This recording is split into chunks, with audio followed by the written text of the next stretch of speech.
11. That's a nice cup you have there. I'm pretty sure that's fine.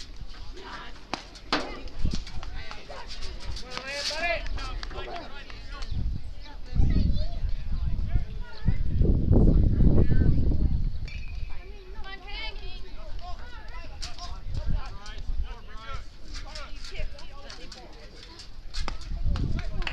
on, buddy. Good, buddy. Kyle.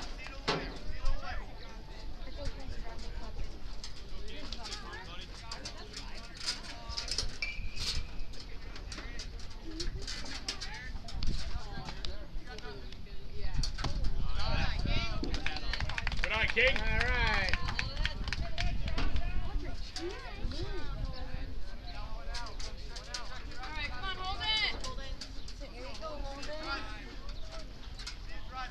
Come on, 21.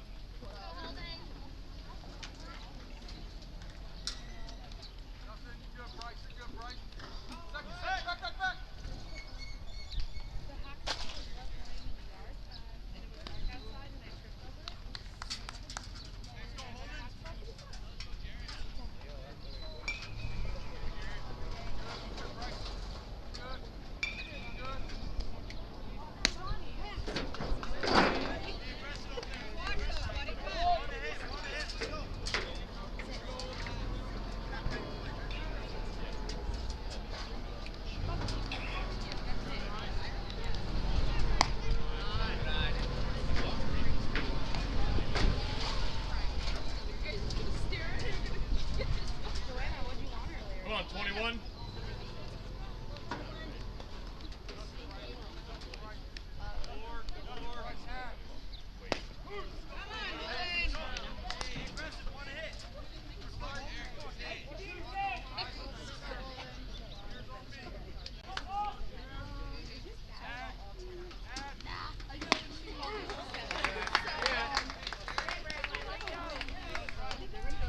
Come on, 10. Fantasy points. I need them.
Holden. Just play catch with him now.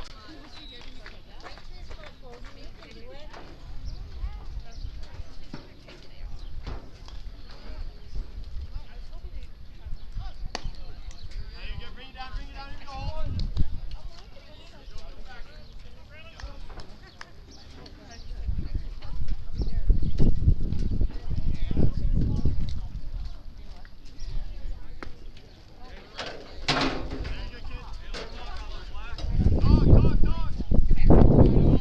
Come on, 21. You're all right.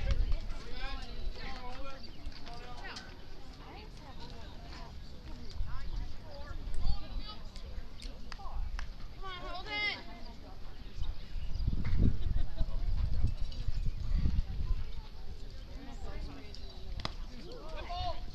Very good, Holden. You get kicked. Let's go. Kaden, hit you, step on it, go one.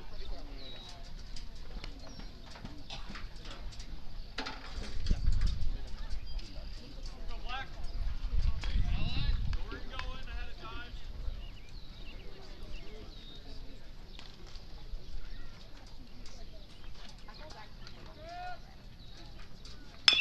Touch it. Step on it, go one. Kaden. All good, all good. Touch three. No. Eat it. All good.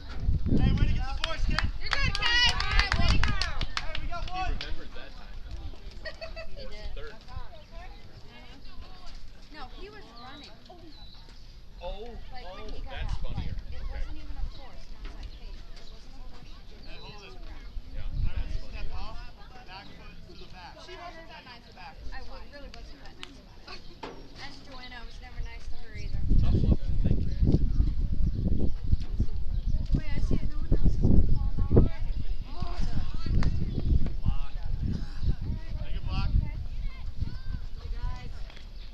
Here we go, Black. 8-1-8.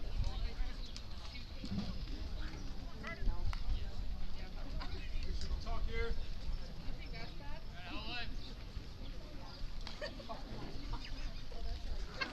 Take a spot. Please don't look at Here it. you go, Holden. All right, come on, hold it. No. No. No thanks. There you go. Alright. There you go. There we go. Come on, Holden.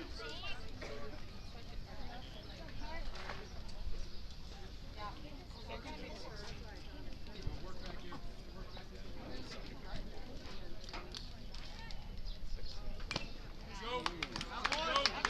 Good job, Holden. One more, right here, Holden.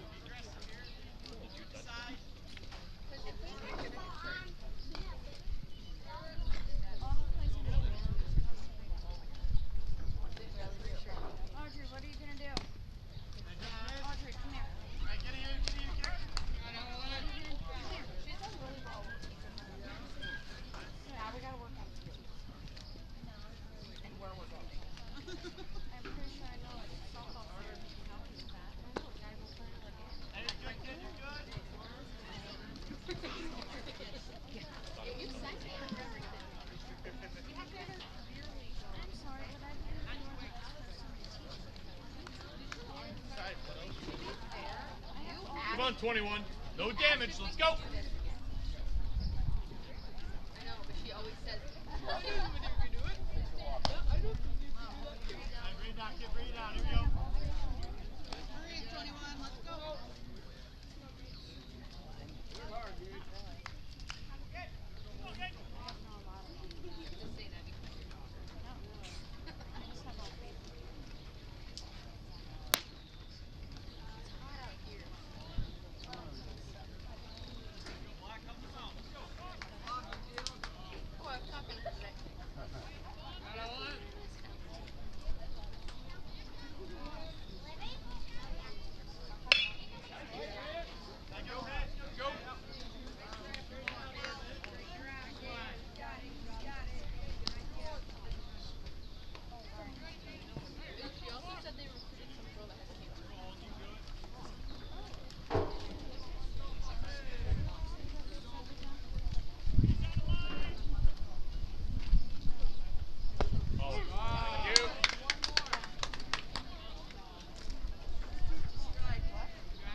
right, come on, Holden, right here. Confident.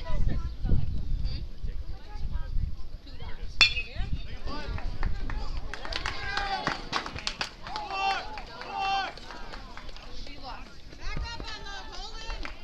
Hey, we got to talk that out. Caden, you see him going, you got to talk to him. Brandon, you also got to see that, tell him where to go.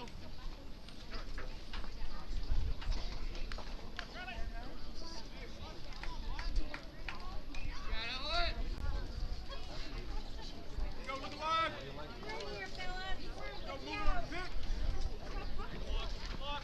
Step off. 3. Check runner. We got to talk to him about that.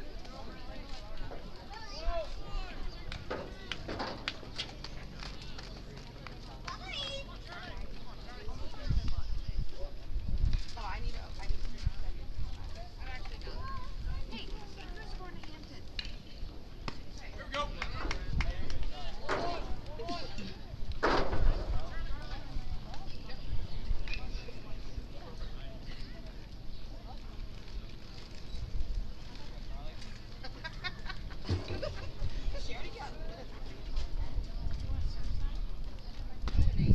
This hand. All right.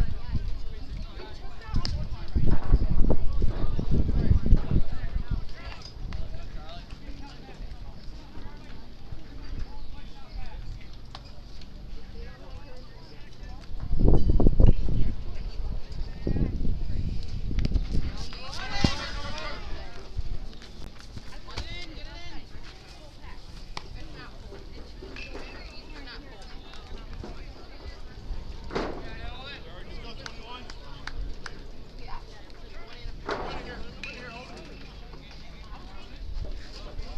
hold it. One here.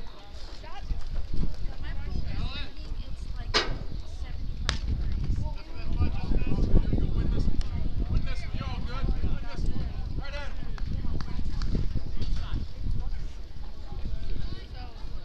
No, I looked at it.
Check it, check. Hey everybody, Scandal Genius here. We are actually just in the top of the second inning of our boys JJV game. It's a triple-header tonight here at West Fork. Saints versus the West Fork Warhawks. Saints scored 6 in the first inning, holding the Warhawks to 0. And we are 2 runs scored so far here in the top of 2 with 1 out on the board. We're not doing a whole lot of chatting right now. We've been giving you some kind of live feed of the game, but we want to make sure you get an update on the score. So I'm going to mute this mic while we continue to set the microphone up and give you a view of the game from behind the plate. Scoreboard on the right-hand side. I don't know how good your Zoom might be working, but it's on the very right-hand side of that building up there. If you're on a mobile device, you may be able to read that. Otherwise, we'll be updating you with the score here from time to time. Sounds of the game are coming from the camera behind home plate. So that's general crowd noise, ump noise, crack of the bat noise like you saw right there, or heard right there. Fossey scores on that sacrifice hit there. Beautiful night for baseball here so far. Kind of sunny, kind of warm, but no extreme winds that we have seen a lot of here lately. Let's just enjoy the game, and we'll be back here with some updates. Score presently, Saints 7, Warhawks 0, top of the second innings. Collins up to bat.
Going 17. Let's get her started.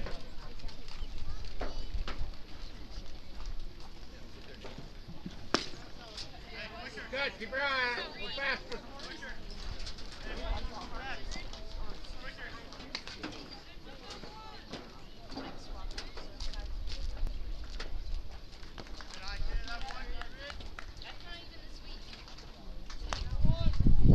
Hey, you'll have to remind me.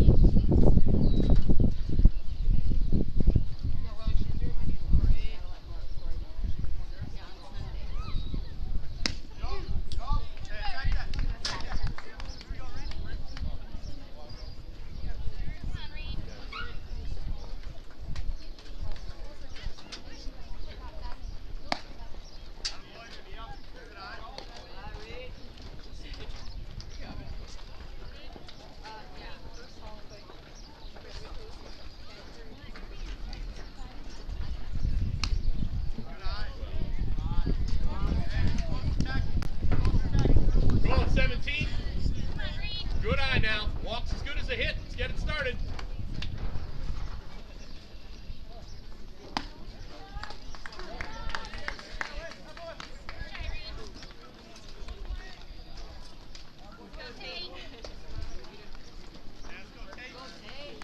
Come on, Tate.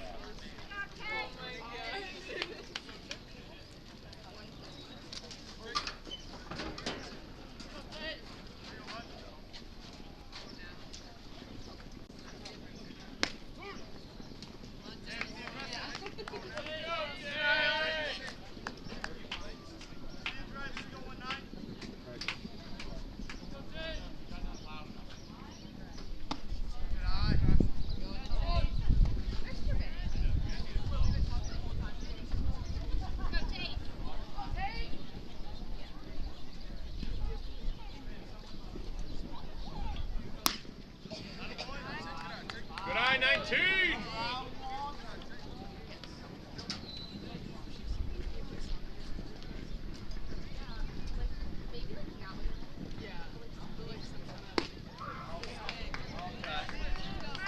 Your eye on it all the way.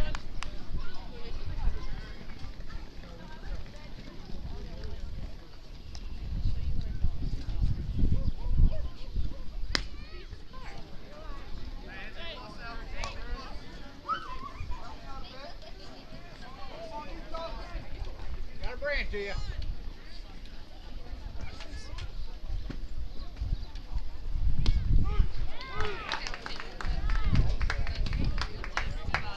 I'll give it to you.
Jude, here we go.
Heads up!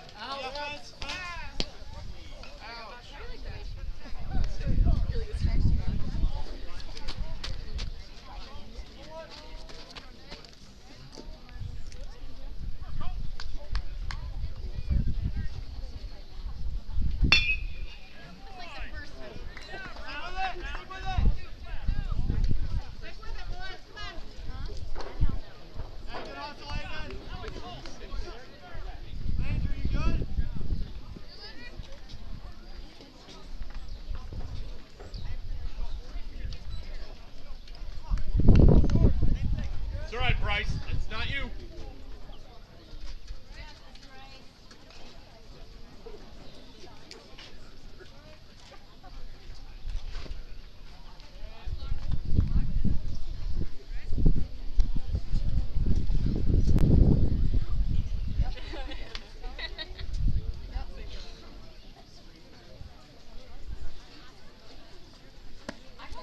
Runner.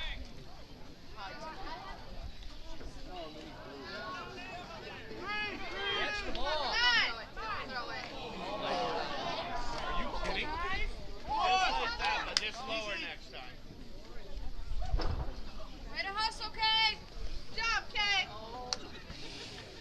Come on, Black. Wake up. Deep breath. Deep breath. Go. Down out there. Let's go. Each other, fellas.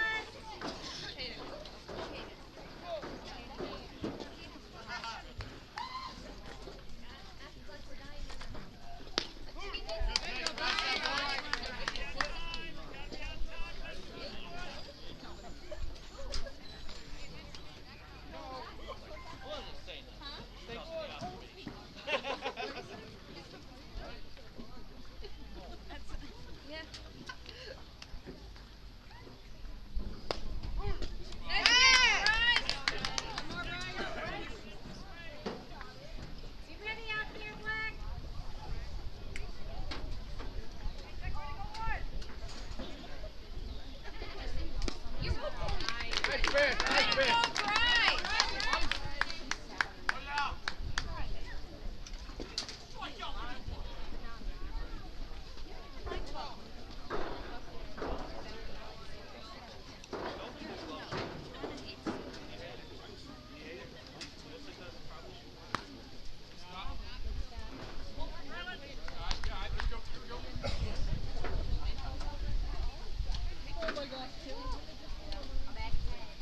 Hey. Oh, I was gonna talk to you.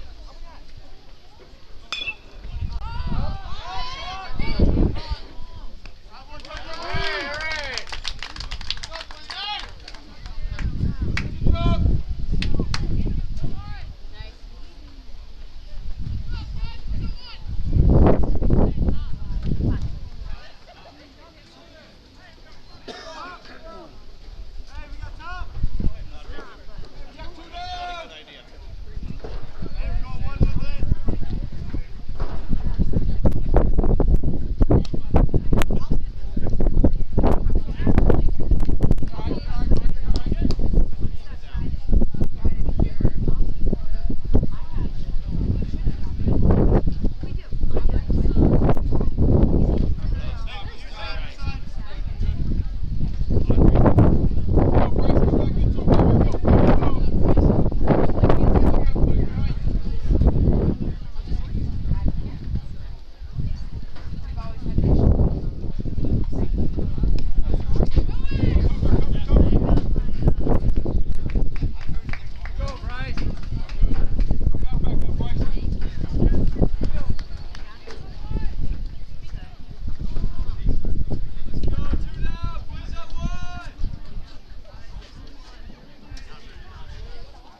Come on, Bryce.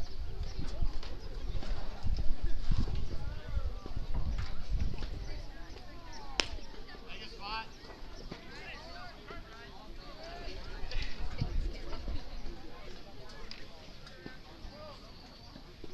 All right, come on, Bryce, you got it.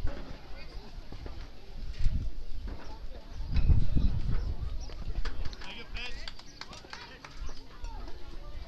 You're gonna get hurt. Hey,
All right, quick update here. We're in the top of the third inning. It's the JJV boys game.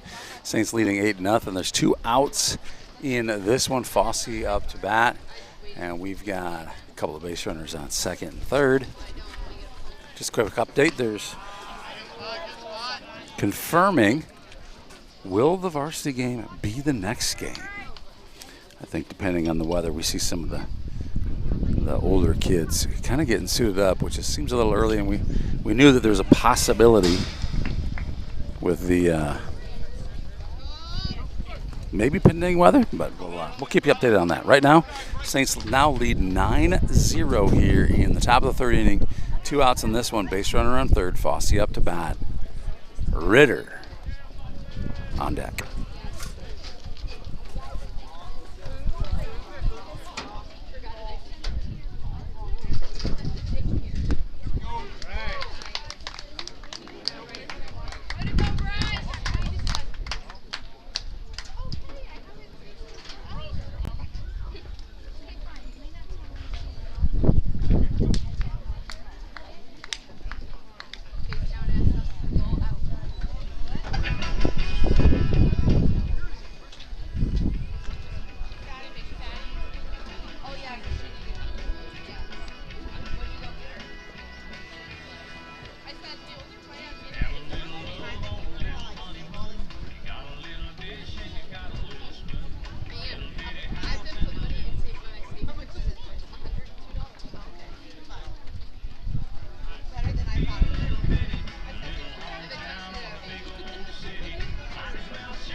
try, Brantley.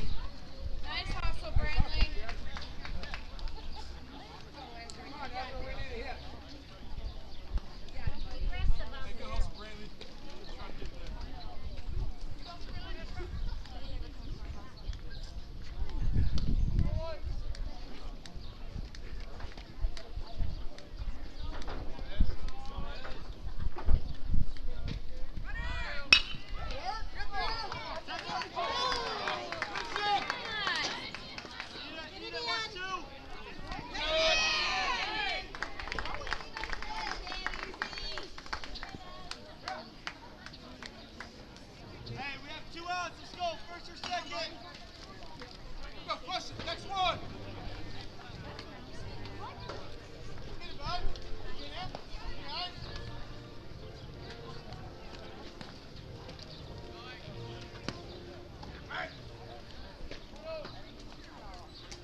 All right, got quick confirmation. They are indeed doing JV next, not varsity. So we saw some of these varsity kids suiting up early, and they're just ambitious. That's all. They're just overzealous, and we can understand that. You know, Saints are coming in here with a 7-0 record. They want to make it 8-0, and they want to get started right now.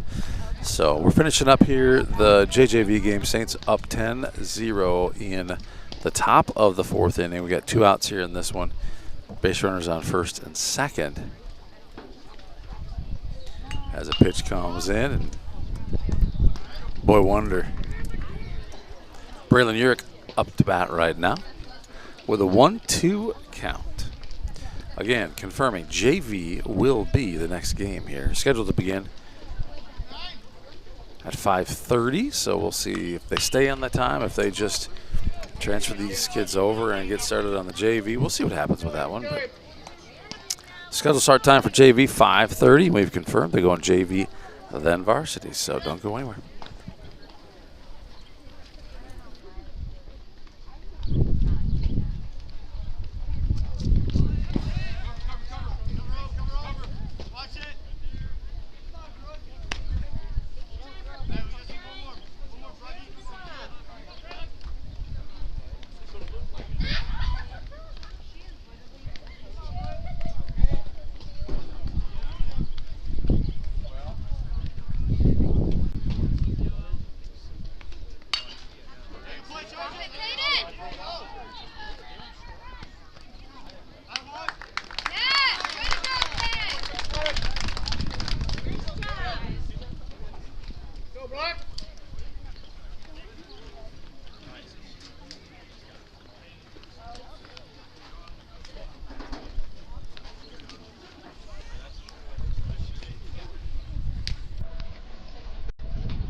Go on, 11.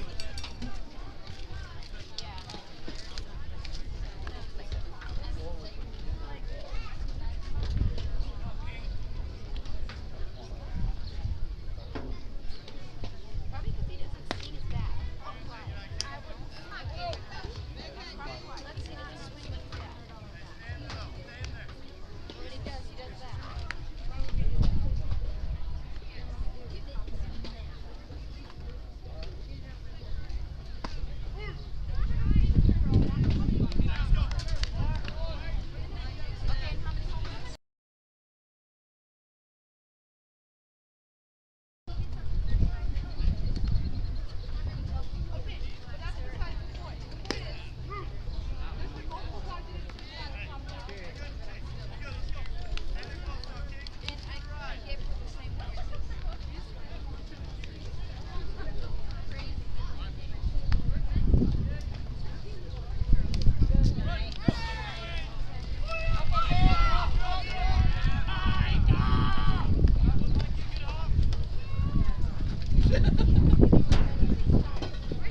Where's your husband?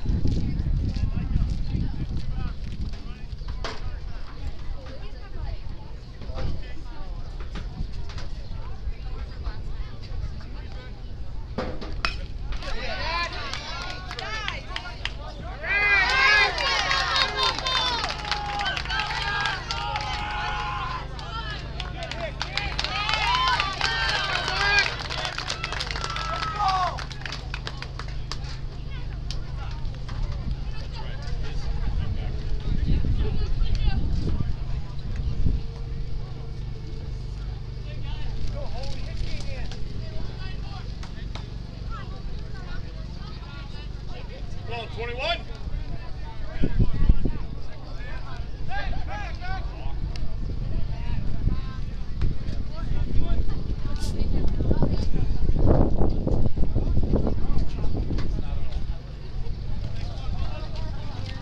I don't know who this is, but it's for Megan. So I'm just gonna give it to you. Yes. I saw it at the wellness center. I know who it is.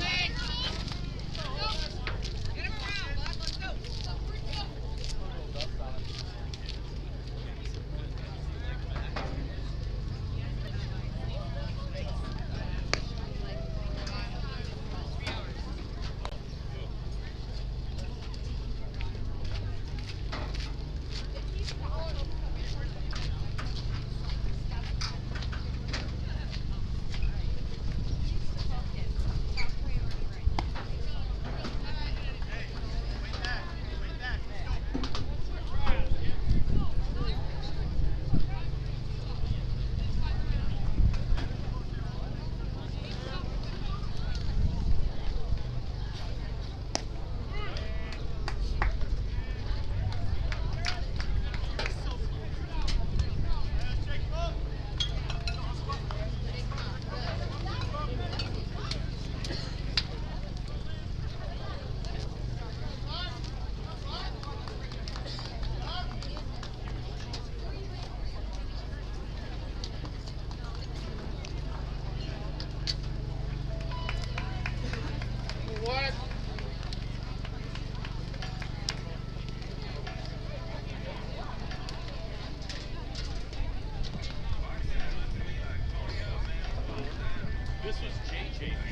Hello and welcome to Saints TV. This is the JV game, St. Ansgar versus West Fork.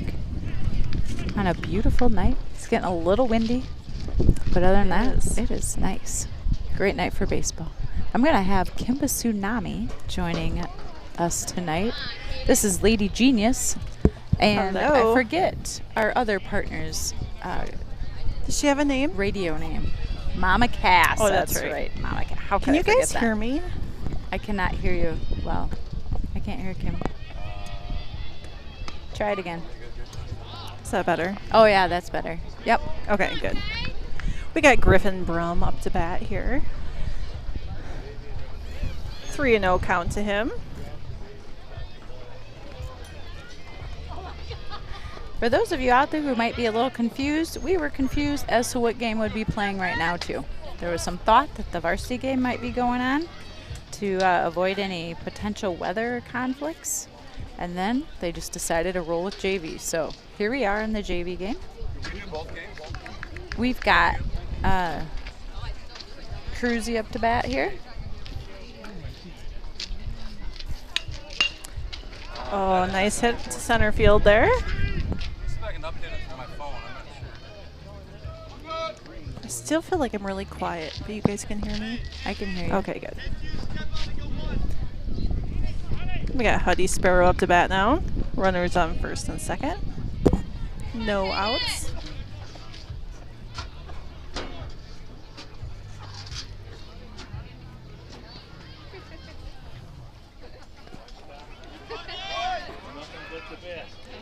Ooh. Griffin stole. There was an overthrow to third base. And now he's home. So nice job, Griffin Brum. First run of the night for their JV. Griffey.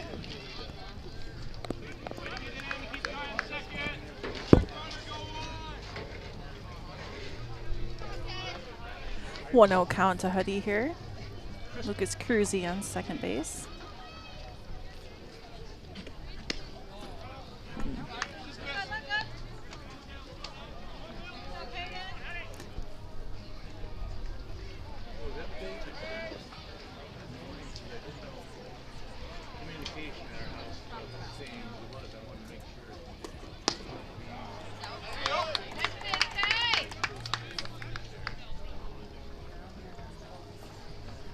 Two 1 count, no outs. Top of the first here.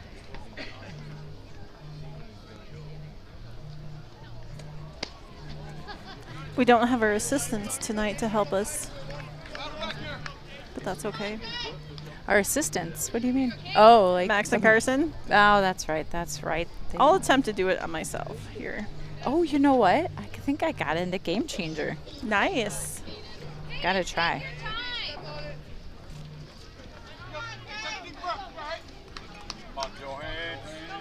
Up to bat, Carter Johans. This field at center is only 320 feet, which means Carter should be able to hit a home run very easily, considering he did it over a fence that was, what, 350 the other night? Yep. He pops it up. We got an infield fly rule here, so batter out.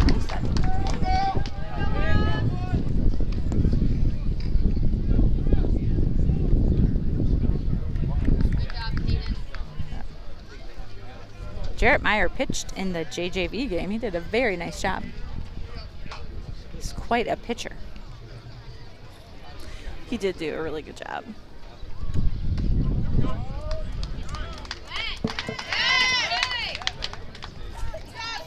Do we have the roster for West Fork? No, I don't. Okay. I might go and see if it's on Bound here quick.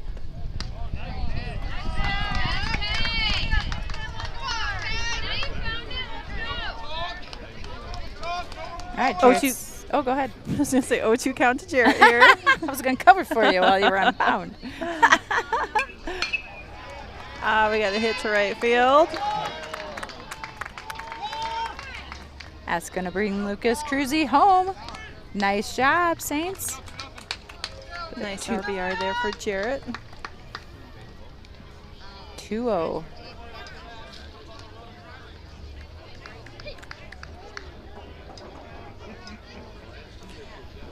Now we got Cheney Patterson up to bat.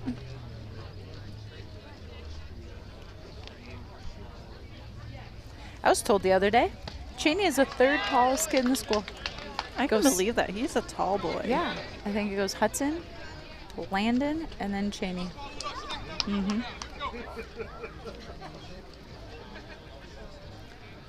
Or no, Hudson. Is Colton or Landon taller? I don't know. I think Landon might be. I don't know. I don't know why I would know anyway, so I shouldn't assume. Speak confidently, and everyone will believe you. That's right. We got a wild pitch there, which advances the runners to 2nd and 3rd. Hudson on 3rd leading off. We've got Jared on 2nd. We have a pass ball. That brings Hudson Sparrow over the plate for a 3-0 count, or a 3-0 score.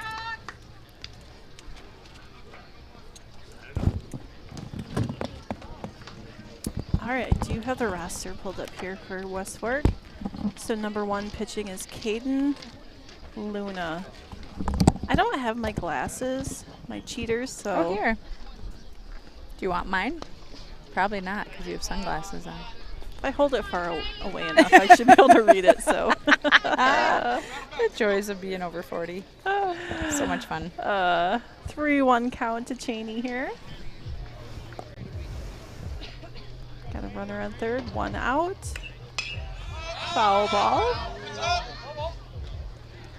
I think that's number 9 catching, which would be Riley Bonema. Did that change for you? It did? Thanks. That's just Candle Genius yelling at Dragon, if anyone can hear that. They're trying to get their scoreboard figured out. Cheney walks. Right there. Take a deep breath. Runners on 1st and 3rd. You got it, Kay. Brings up Coco Yinger. I say we stick with Baby Yinger. Baby Yinger. Cohen. Whatever feels right for you. I love Baby Yinger. I think that's amazing. I don't think he does, but Well, no younger brother likes to be called Baby. no. No. Someday he'll appreciate that, though. But I have a 46-year-old brother we still call Baby. So, you know, it's okay. Cheney advances to 2nd base on a steal there. So we got runners on 2nd and 3rd. 1-0 count. Good job. Got a scoreboard. We're making progress.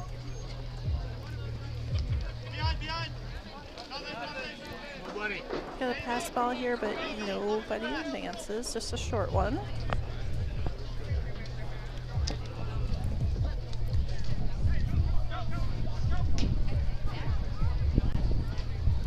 They've got pulled pork nachos here at the West Fork concession stand, and they're amazing. Mama Cass agrees. Fun fact to know, though, they don't actually sell pulled pork nachos. They sell pulled pork sandwiches, and they sell deluxe nachos that's supposed to have with taco meat, but you just have to ask for the pulled pork instead of the taco meat, and it's amazing. Just in case anyone's Smells about really to show good. up and they're hungry. And it's the same price. So it's great. All right, Cohen. 3-1 count. Saints are up 3-0. Got a full count now here on Cohen. You know, if I was Cohen and I had a 3-0 count, I'd let that one go too and see if I could get a walk. Sometimes it works, sometimes it doesn't. Oh, we got a walk here. Pass ball, which brings in Jarrett Meyer. Jarrett. Alright, Kay. You're good, Kay. So we got runners on 1st and 3rd. Cheney, Patterson on 3rd, and Cohen Yinger on 1st now. Brings up Gavin Squire.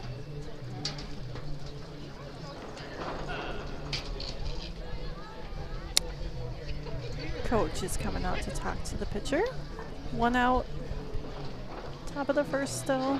Saints up 3-0. I think we'll go to commercial break for just a second. How do I turn this down off though?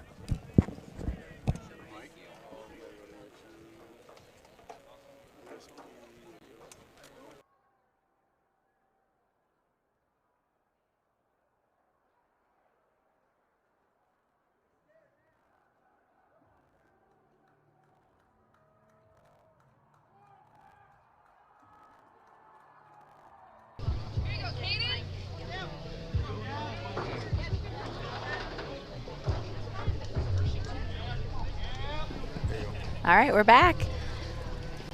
Conference is over. Pitcher remains the same. Gavin Squire has a 1-0 count.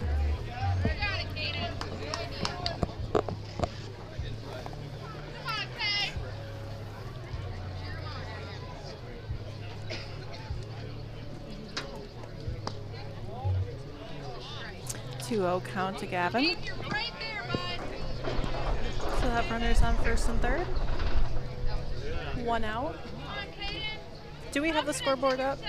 We do have a Okay. scoreboard, yep. So I don't need to talk so much about that.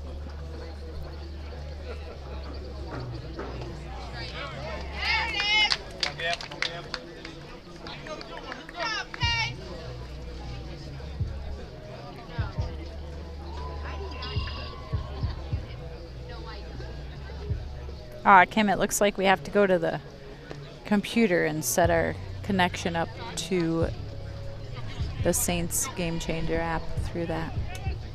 So hopefully we'll have that by next week, guys. Nice. Hopefully that'll all work out. And then we'll know. Yeah, please look at it. Candle Genius thinks he can make it work. It just said we need to go to a web browser. I feel like Candle Genius can make anything happen. I know. He definitely In the can. world of technology, he is a genius. For sure. And candle technology, too. Many, many departments. Gavin walks here. Got bases loaded.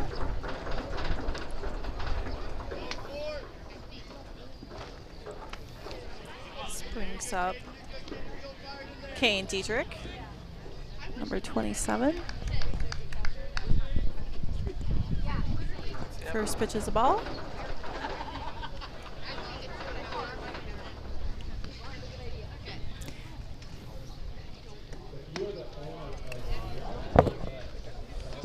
Second pitch ball. This is her voice doing it. This is what's going in her ears.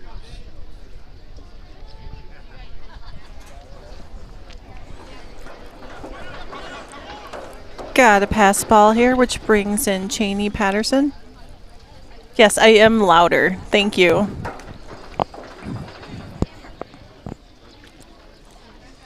We got our runners that advance to second and third now. 3-0 count here to Kane.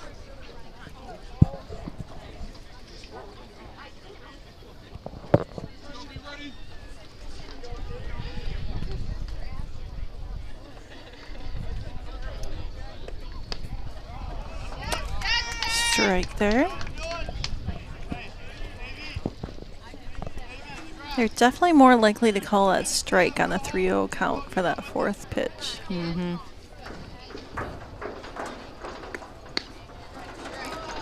Kane walks. Ooh, that loads up the bases.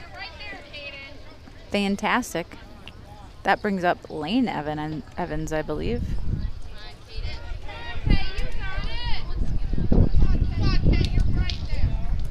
Am I right about that? Is 9 Lane or is that Cole? Lane, okay. I think it's lane 2. Maybe we should look, but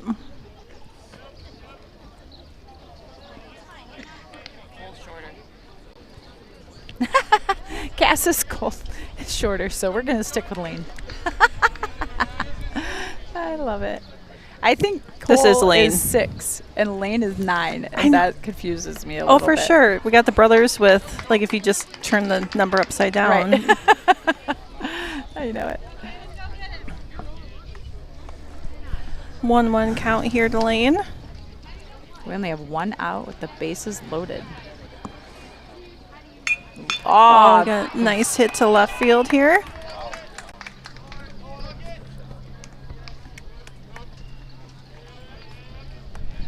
Nice job. That brings in Simon Collins. And our score increases to 5-0. I did not see who Simon came in to run for. I wonder if it was...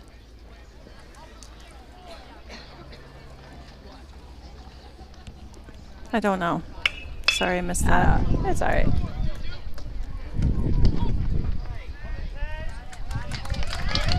Little hit towards third. Goes right to the third baseman. He throws it home and gets Gavin out. So now we have 2 outs. Score is 5-0. Bases are still loaded.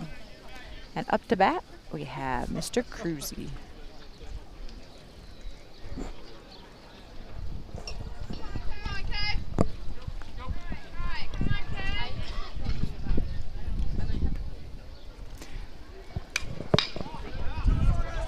Got a hit to the third baseman who steps on third to end the inning. 5-0 Saints going into the bottom of the first.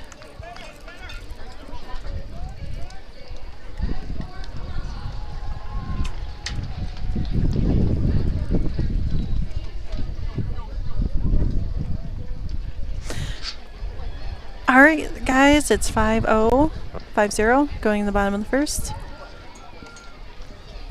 Look at that. Zaid Shell is going to pitch for We us. got Zader pitching. Earlier, I saw him and Hudson warming up, and I said, "You guys pitching varsity tonight?" And Zaid goes, "Oh no, Janet, we're not ready for that." You gotta I said, love Zaid. I think you are. I think you're doing great. He's like, we might just pitch tomorrow. We'll see what happens. He's so funny. So it looks like we have Cheney Patterson catching. Lane Evans at first. Hudson Sparrow at second. Jarrett Meyer at short. Cohen Yinger at third. Yeah. I'm not sure who that is in the outfield right now. We got Griffey Brumman right. Right? Do I have that right? Or no, it might be Gavin Squire.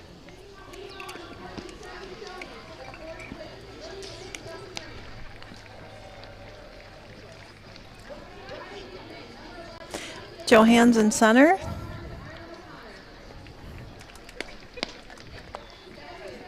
And that's Griffin Brumman left. I think that is Griffey in left. Yep. Yep. I think Griffin and Gavin just swapped.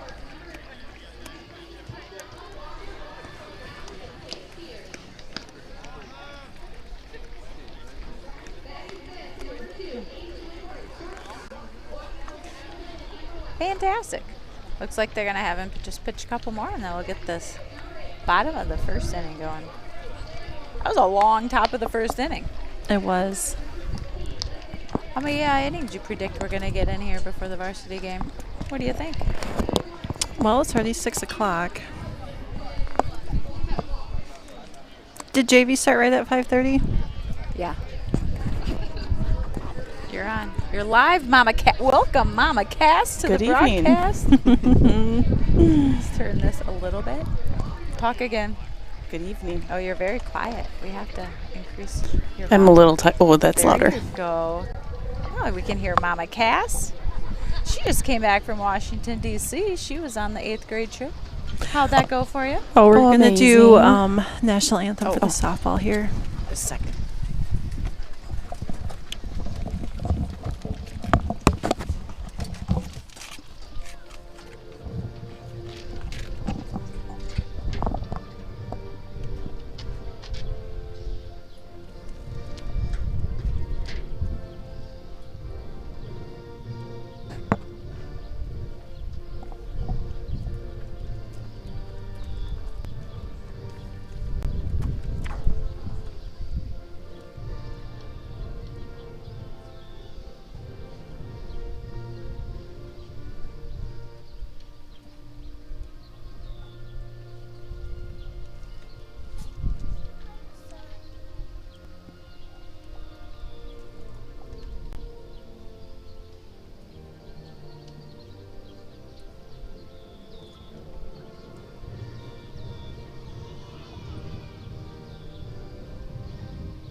Well, speaking of the national anthem, tell us about DC real quick. It was back-to-back fun monuments, memorials, museums. And for 8th graders, they all did amazing for that. Some of them did better than I did. Well, we won't talk about that. It was fun. Deb Kramer did an awesome job of arranging all this. She's amazing. We're so grateful to have Deb Kramer in our school system. We are. I'm sure that you never realize how much work anything is until you start doing it, right? So true. Like, it seems like, oh, that'd be easy, and then Then you try to just not- backpedal because yeah, right. Oh. I'm not even sure what just happened there. Kim, you've got an analysis for us? What are they calling this? A foul ball? I would think that that would be an automatic base. I'm not really sure here. The umps are trying to talk about, like, what just happened there. He's like, his hands are up. Like, I don't know. I don't know not what sure just happened. either. Anyway, this is number 13 for West Fork, Braden Williams. The umps are going to have a little conference.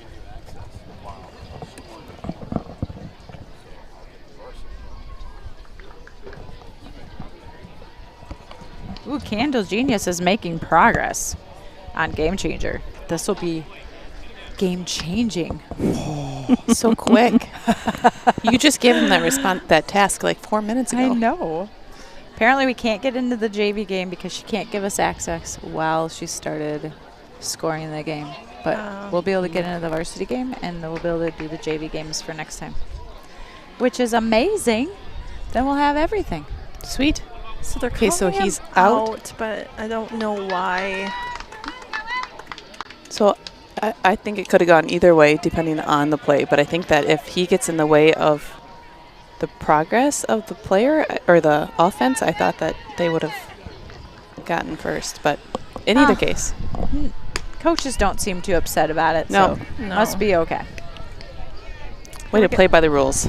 That's right. We got number 8, Connor Swenson, up to bat for the Warhawks.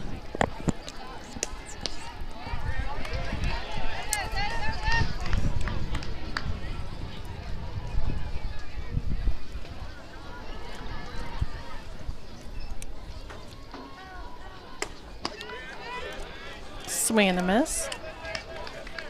1-2 count here.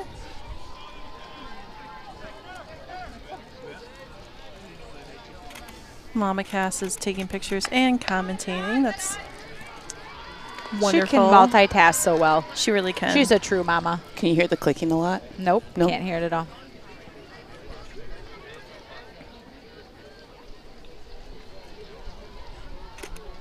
Oh, Ooh, that was a funny little pitch right there. Way to go, Zader. That was. Nice job. Got him looking. You know, I'm glad they're having Cheney start catching, because then I'm guessing they're going to end with Lucas. Lucas, I think, caught a lot at the JV game, but as hot as it is, I mean, it is really hot. She's a just little warm sitting out. here. It is. Maybe they'll just be able to change out their catchers a little bit tonight. I keep forgetting it's a Friday night. It is Nothing better than I bet baseball you're on a all Friday confused. night. I'm all confused. On Monday, I was saying yesterday, but yesterday would have been, to me, Saturday, but it was really Sunday because we were up all night. You're probably confused on your days a little bit. I mean, it's hard to keep track as it is. And throw travel in the middle of the night and no Because sleep. you got home at 4 a.m.? Yep. Like to St. Ansgar. To St. Ansgar School at 3:30. What time did you fly out last night? Well, we were supposed to have left at 10:05, but we didn't leave until after 11. I think it was 11:19 or something. Oh my gosh. Those kids have to be so tired. They bounce back. They're They fine. Except for some of these JJV players that were with us. Yeah, I bet they're really exhausted. They're going to be ready to sleep in tomorrow. Mm-hmm. But can they even sleep in tomorrow? Well, they'll come support the varsity. True, so no, not sleeping real late anyway. This is number 10 for the Warhawks, and they have 2 number 10s on their roster. So this is either Brantley Holsey or Jackson Hitzhusen. I probably slaughtered both of those last names, so I'm sorry. And I don't know which one it is. Nice Got him job, looking Zaid. there too. Well, this is nice. Eric was able. I'm sorry, Candle Genius. Get in trouble when I use his real name. His alias. You're not fired. Candle Genius, thank you very much. He was able to get us into Game Changers somehow.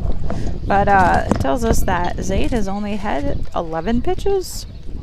He's that good. He just needs. He really only needs what, 9? Yeah. 3 up, 3 down. Or 3, really. You know? You get 3 pop Times 3. flies. Yeah. and Oh, get 'em yep. out. That's true.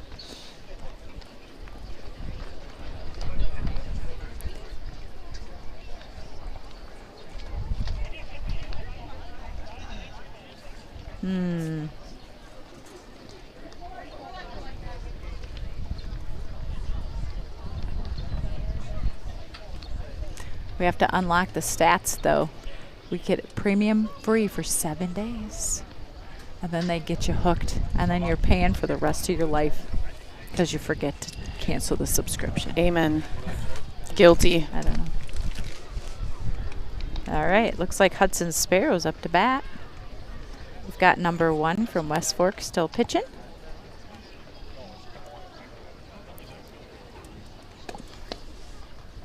And technically, can we call? We can't really call him Baby Bird anymore, or Little Bird. No, because he's taller the big than bird everybody. Eric was Big Bird when he was in college. And then Carson's been Big Bird on his Right, baseball yep. team in Oh, college. that's funny. And now Hudson. He'll just always be Huddy. I don't think he'll He ever is a be Huddy. Big Bird, Little Bird. I don't know. And who knows? Maybe by the time this time next year, he'll have a whole different name. Who knows? I don't know. He's been Huddy since he was 4, so. Oh, little hoodie. As I look 5 feet up to him. Yeah, I know. He might be. Maybe he'll be Hudson next year. He'll decide, dude, I'm going to graduate. Maybe I need to sound a little older than Huddy. Well, I guess we'll see. Although I don't think anyone could call him that anything other than Huddy because they've been calling him that for so long. I don't know. We shall see. All right. Yeah, all right, here we go.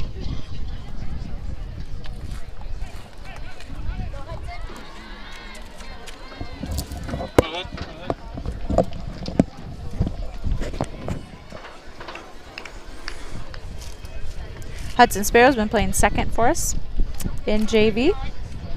He will occasionally pitch. Still have number 1 pitching for West Fork, Caden Luna.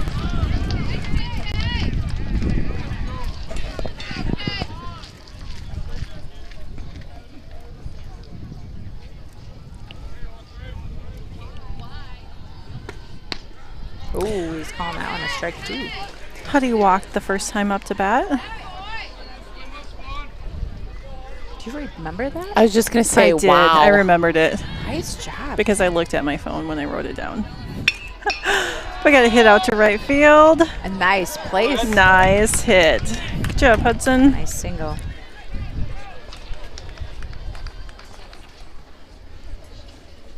Springs up.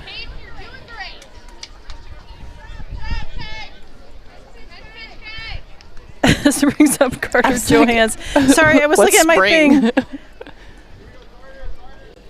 Carter had an infield fly out last time out to bat. I don't know if that's what you call it, but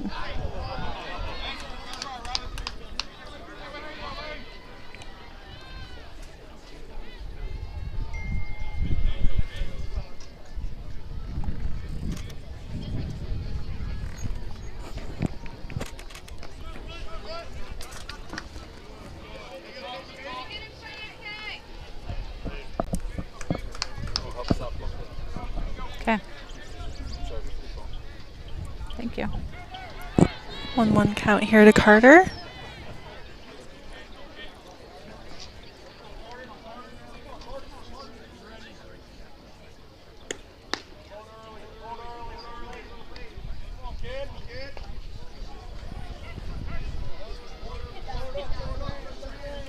No outs. Hudson Sparrow on first base.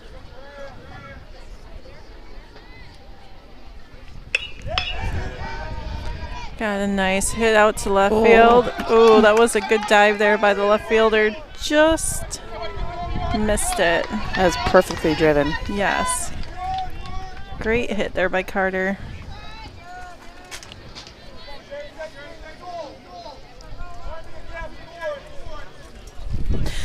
Brings up Jarrett Meyer. Jarrett had a single to right field. Brought in a runner last at bat. You must be cheating. I did write these down. Oh, okay. Otherwise, I would not remember. Got another hit out. Center fielder. Go, go, go. Ooh, Keep running. bounces past him. Gonna bring in Huddy and Carter. Get down, Carter. Oh, Safe. Nice job.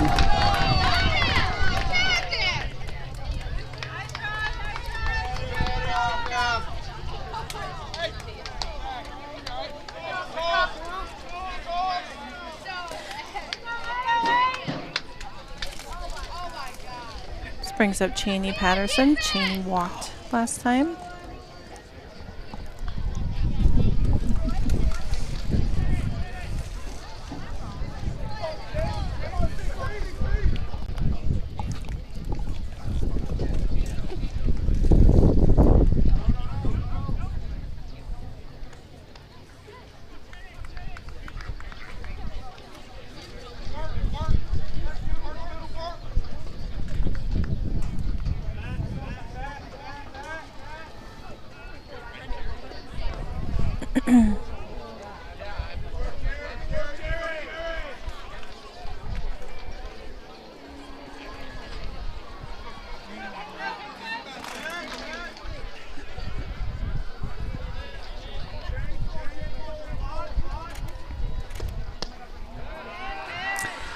Two-0 count here to Cheney. Sorry, I've been a little quiet. I've been I know. trying to get into Game Changer, like, so we can see the stats. No, that's okay. I think I'm very close. Got a runner on second here. You two in Game Changer. Brings back memories. Oh my gosh, so many memories. It really does. Oh, back in the day when our kids were little. Little bitty. You know how many hours we put into Game Changer, Kim? Oh my gosh. Do you think that our husbands ever looked at it after the fact? Oh, for sure they did. I don't know if mine did. We got lots of those printouts for the Bandits. No, Joe definitely did. I would guess Eric did too, but maybe he didn't want to tell you. I don't know why you wouldn't want to tell me. That's funny. I'm sure he looked at it once in a while. But I don't think they analyzed with it as much as we thought they would or something. I don't know. Maybe they did. I'm not analytical, so maybe I just wasn't part of those conversations. Yeah. Got Cohen Yinger up. Cohen walked last time. We got Ezra Marzin coming in to run for our catcher, Cheney Patterson. He's got to be tired, Ezra. He's one of the lucky ones on the DC trip.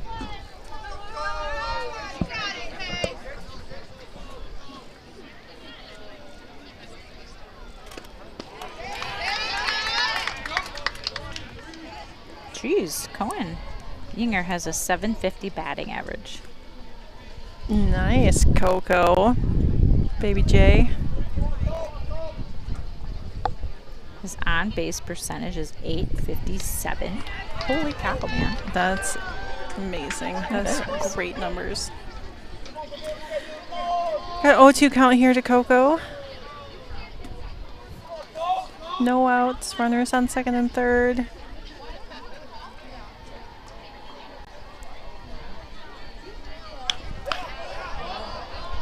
Oh, be fair. Oh, it's foul. That was a great hit out to left, but just foul. That was almost all the way to the fence there. We're getting a lot of fun chatter from the dugout. I like it.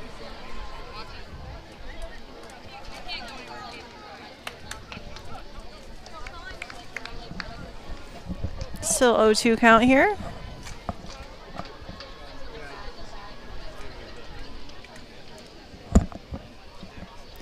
6-17. We're at the top of the second inning.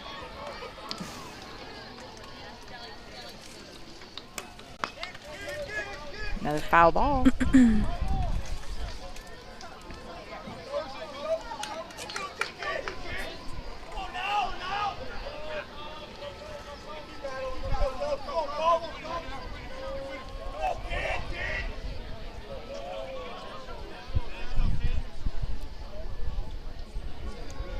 I wonder if Coco was called Coco or was that a baseball thing? Oh, the guy I'm looking at. No, I think he was called Coco when I met him. Gotcha. I think his parents called him that. Briley called Colton Coco when she couldn't say his whole name. Yeah? But it didn't stick. He grew out of that one. I It wonder just if didn't that's stick what for him happened. for sure. I wonder if Chanley just couldn't say his name. We'll have to ask. I can see him more as a Coco than Colton. Yes, Colton does not look like a Coco. No. Agreed. This brings up Gavin Squire. Gavin walked his first at bat.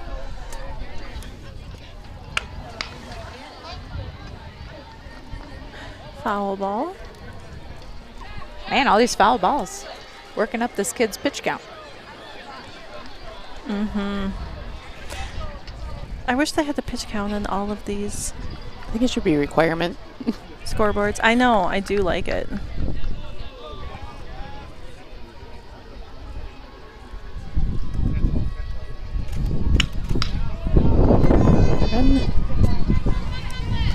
Yep. Got a little head out to right There go field. Jarrett. Brings in Jarrett Meyer. Ezra Marzin advances to third.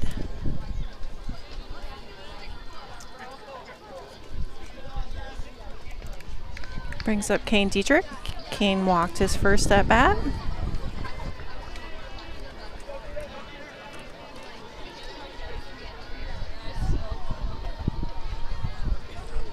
And then he had bases loaded, so he couldn't even steal. I know. Tried to do a pickoff to first base, overthrown. Gets Gavin. Gavin's going to make it all the way to third on that. And brings in Ezra Marzin. Those overthrows can create quite chaos. They sure can.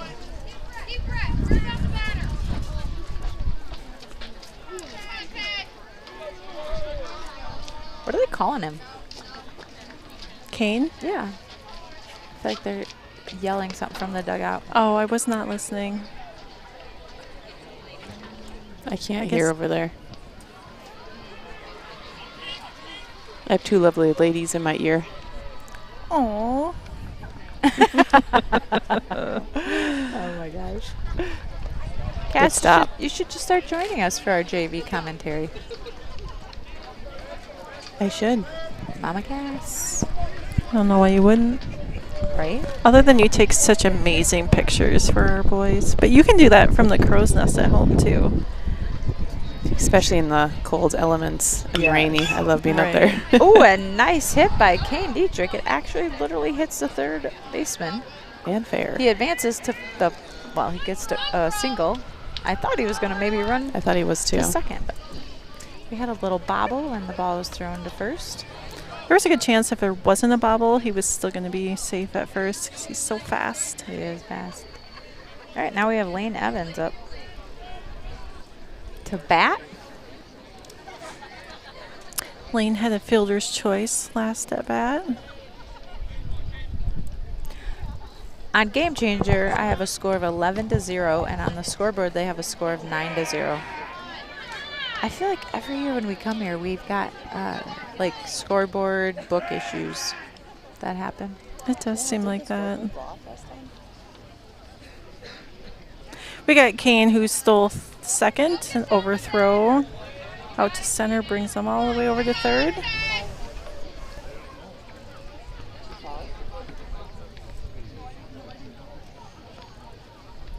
Which specific song? Between Hobby Lobby and Creative Memories. Are you coming to the game? Okay. I'll go back. Foul ball for Lane. think we've had an excessive number of foul balls tonight. I would agree with you. I wonder if it's just the way this kid is pitching is throwing him off a little bit, or any thoughts on that, ladies? Yes.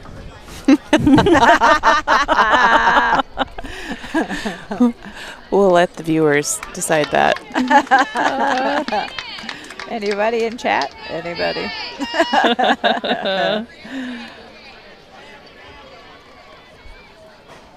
Lane strikes out there.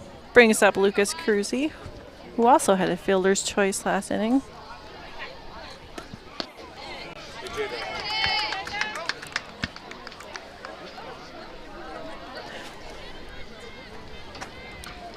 No, this is Griffin Brum. Yeah. What happened here? I don't know, but we've got Griffin Brum up to bat now. Did he have a DH for him? I have Lucas Cruzy on my list twice. That's what's throwing me Oh, off. there you go. Because So Lucas Lucas Cruzy's up is to bat. next, yeah. Or on deck, I mean. Oh my goodness. So Griffin's had a walk and a fielder's choice. Way to keep up with it, Kemba. No Thank doubt. you. Great Well, job. I'm not sure. That was the second one. I'm a little off. So sorry about that. We got 2 outs here. Kane Diedrich on third base.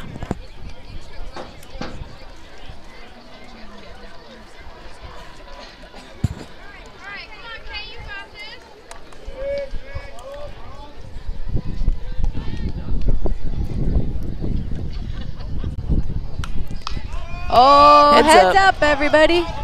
Or heads down. Foul ball. Just beyond the crowd. Don't worry, we had lots of dads there waiting to save everyone. Although they weren't moving very quickly. No, they were not. They must not have been worried about it. They were so ready, though. They were so ready.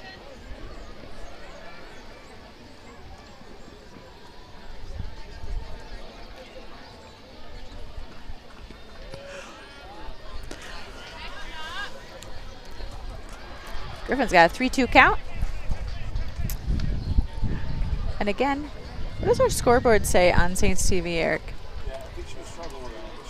Because I've got 11-0, and the scoreboard on the West Fork scoreboard says 9-0. What's Saints TV say? Got a little pop up. Yeah, Second so it's baseman runs 11-0. over. It is 11-0? Yep. Okay. 11-0 heading in to the bottom of the second. We're going to take a little commercial break here, and we will be right back.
Eric tells me I pushed the wrong button. Welcome back, everyone.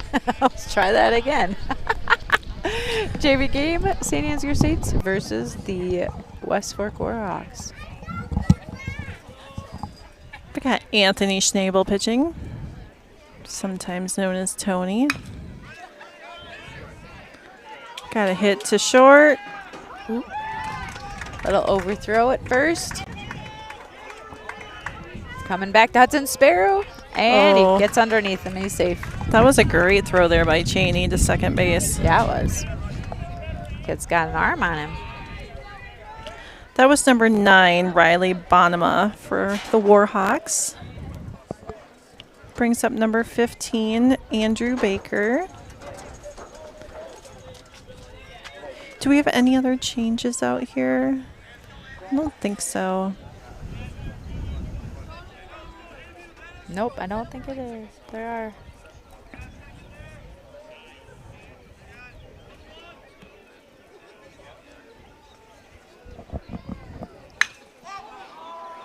That is a deep hit. Oh, Griffin almost gets it.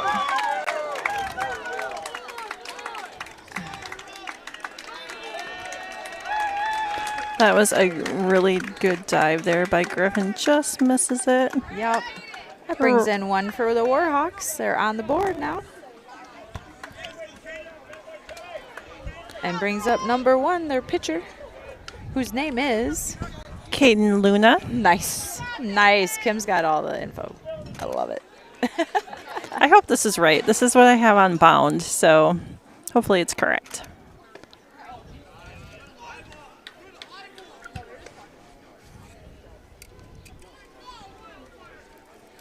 It's great. We have a lot of people here for St. Ansgar. I always love the Friday night games because the stands get packed. It does bring in a lot of people. I love Friday nights. Friday nights are great just in general, aren't they? They really are. Everybody loves a good Friday night. Got a foul ball here.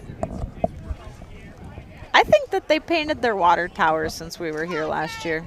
It looks think they did too. fresh. It does look fresh. Yeah, I like It's it. very nice. It is very nice. The white is very white. It is.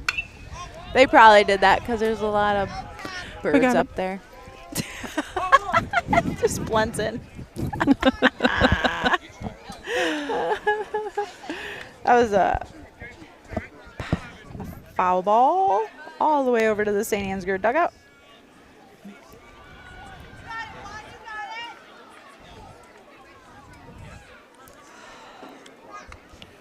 So 1-2 count. Anthony checks out the bases. It's like, am I going to throw it to second or am I not? He says nope, and he sends her in. Oh, it almost goes right to his glove. It falls out. Anthony throws it to first. Gets dropped.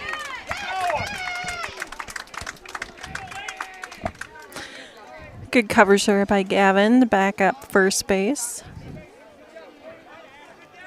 Runners on first and second. Brings up number 25. Runners on first and third, actually. Sorry, thank you. That's okay, that's okay. What number is this? 25.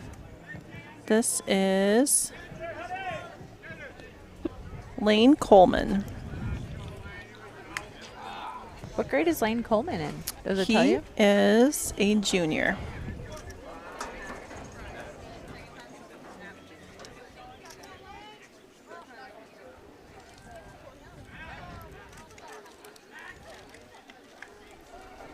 Anthony tries to pick off the first, off at first. Lane is hungry, man. You can tell. He's ready to whale this ball.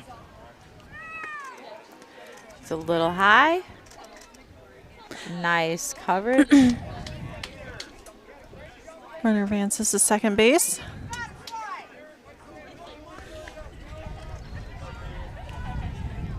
We got runners on second and third, no outs. A score of 11-1. Got just a little chopper here to third. Cohen picks it up. Nice catch. Nice. A good play there by Coco. That is an Bear RBI handed for Lane, it. though. Yeah, he did. That was beautiful. The Warhawks bring in a runner, though. Now they just have runners on third.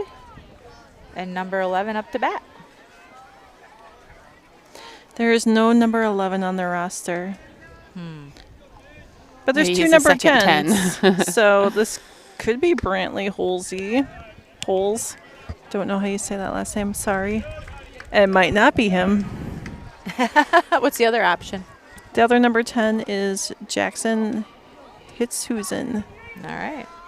Maybe someone will tell us on the stream who it is. Got a wild pitch that brings in the guy from third. West Fork now has 3 runs. Score is 11-3, St. Ansgar.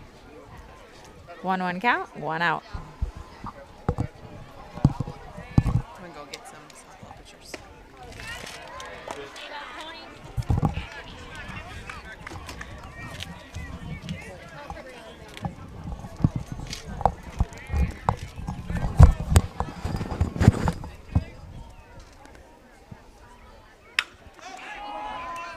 Big old pop fly to center field, and it is caught.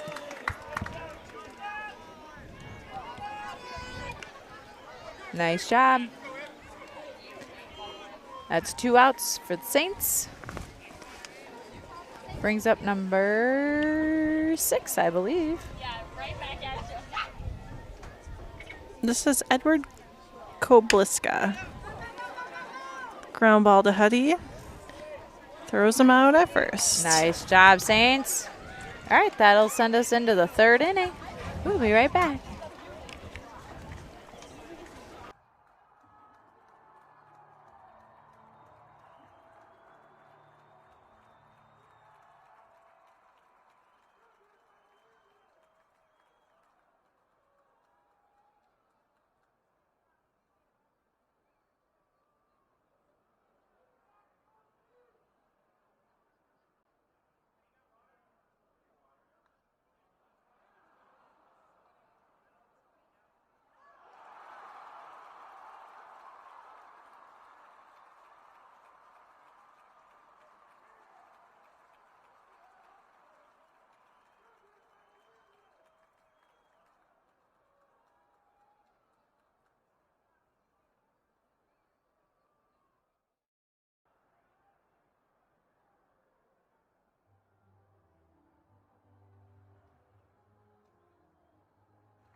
apologize. We're having some microphone problems, but I think we're back now. Okay, good.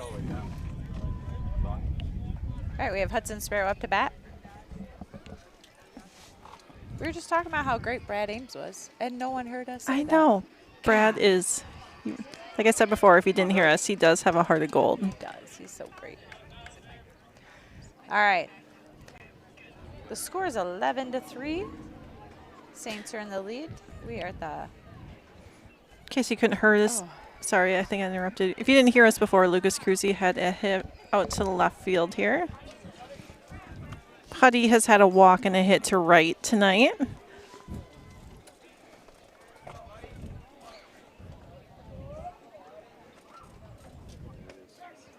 Hudson strikes out. That brings up Carter Johans.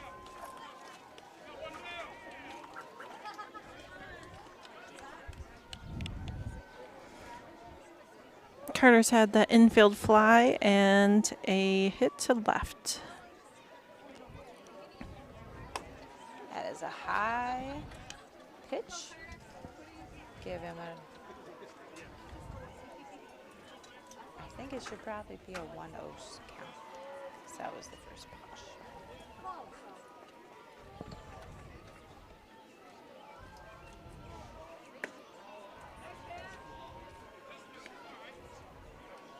These Warhawks have to be hot in this all black. Oh my gosh, yeah.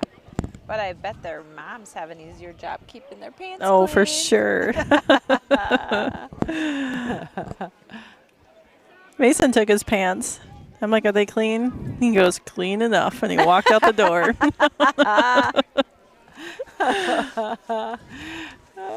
I used to be so neurotic about it, and I'm like, I don't know, I washed them. They are what they are. We do not win the whitest pants award from the Sparrow House. That's okay. Yep, I'm okay with that. After all these years, I've just decided they just get them dirty within the first 10 minutes they're out there anyway. They definitely do. And I'm fortunate because Joe takes care of all the pants. I don't have to do anything with them. You are spoiled, right? Mm-hmm. Ooh, a nice line drive to left field by Carter. That went right down the third baseline. Scores him a single. Advances Lucas to second and brings up Mr. Jarrett Meyer. Jarrett's had 2 singles tonight, 1 to right and 1 to center.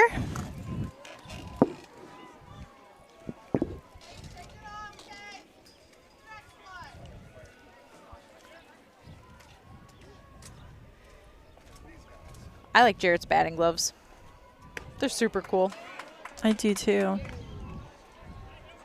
For those of you at home who can't really see them, they are blue with red highlighted like seams and I don't know. Some sort of really bright. It must be a lightning. What? I think he's trying to tell you Bruce Bolt. Yeah. I thought he said something about the pitch the first time. I have no idea. Whatever. I need hearing aids. First step is admitting it, Janet. We got a wild pitch there that brings the runners over to second and third. We got 1 out here.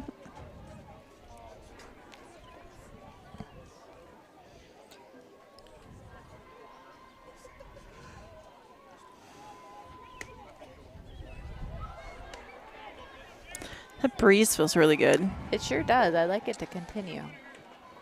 That'd be fantastic. They must not be worried about any storms tonight, considering that they decided to play JV first instead of varsity. Mm-hmm. And I don't think there's a cloud in the sky right now. No. Blue skies smiling at me. Keep it going, Janet. Yeah, I don't think so. That's all anybody needs to hear. Oh, got Jared looking there for strike 3. This pitcher is a little more aggressive than our last one. Number 10, whatever his name is. Could be one of 2 people. That's right. All right, Cheney Patterson's up to bat. He is an 8th grader, but he is the 3rd tallest kid in school, so there's that. Cheney's walked twice tonight.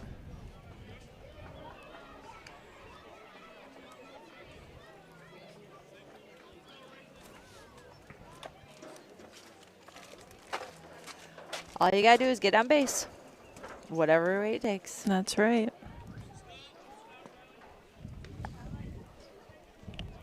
I mean, if you get Cheney on base and the bases are loaded, Cohen's been known to hit them way out there. Yes. So that Yes. could be amazing.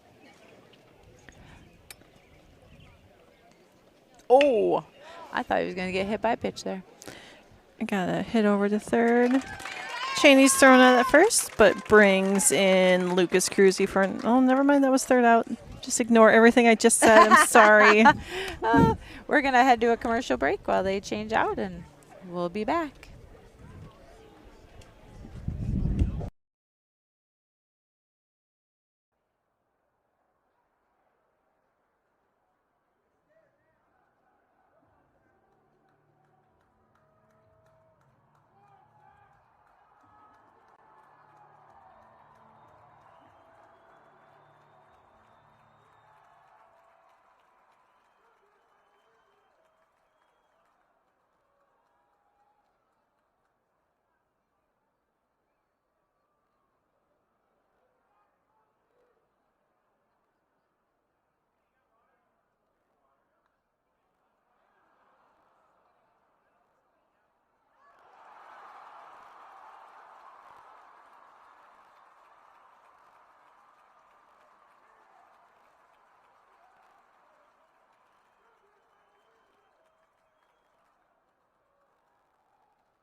Welcome back to the JV game, St. Ansgar Saints versus the West Fork Warhawks. We have Hudson Sparrow now pitching for us. That brings in the Ritter kid. What's his, Charlie? Charlie, I Charlie believe is- Ritter's yep. playing second. That's pretty cool. I believe he's an 8th grader. We still have Lane Evans at first, Jarrett Meyer at short, and Cohen Yinger at third, as well as Griffin Brum in left, Kane Dietrich in center, and Gavin Squire in right. Cheney Patterson continues to be our catcher.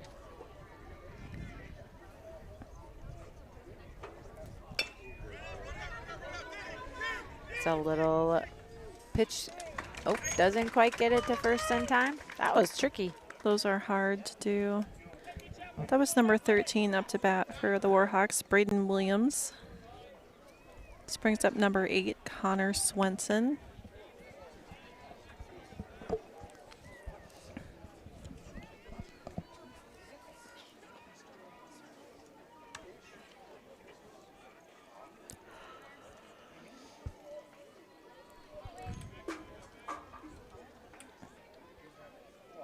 I would guess this is going to end our JV game after these 3 outs. It's almost 7 o'clock.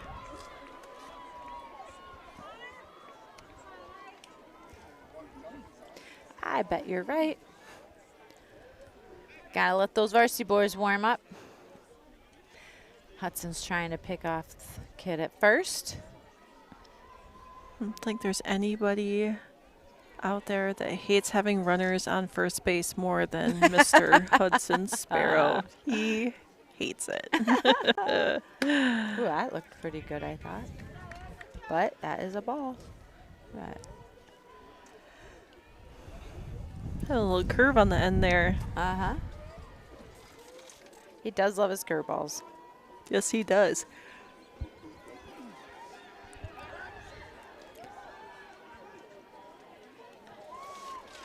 Well, he's got that kid not leaning off very far because he knows he's throwing to him.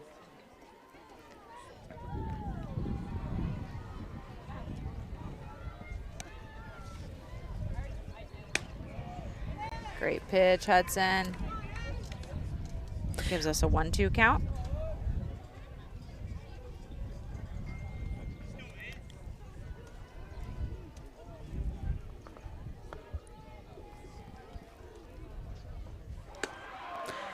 Got him swinging. Great job, Hudson.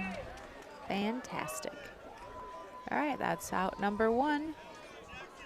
This brings up number 10, but we have 2 number 10s. Oh, We do. yeah. We do. I will read their names again. Jackson hits Susan or Brantley Holsey.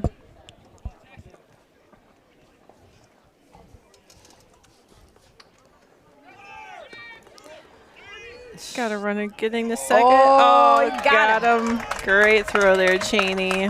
That was lightning fast. Great job. No, Huddy doesn't have to worry about anybody on base right now. It's gonna makes worry his about heart a the little batter. happy. Yes, his heart's so happy. Just focus on the batter.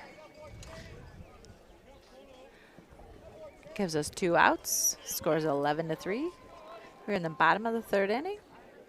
Assuming this will be it.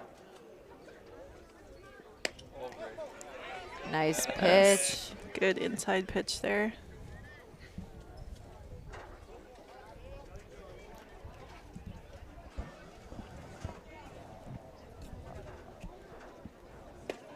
Ooh, another sweet pitch by Hudson.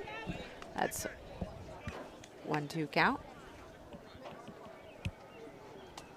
He's smiling at the mound. I don't know who said what to him, but must have been good. Always love the positive encouragement from the mound. Ump says that one's a little on the outside. We have a 2-2 count.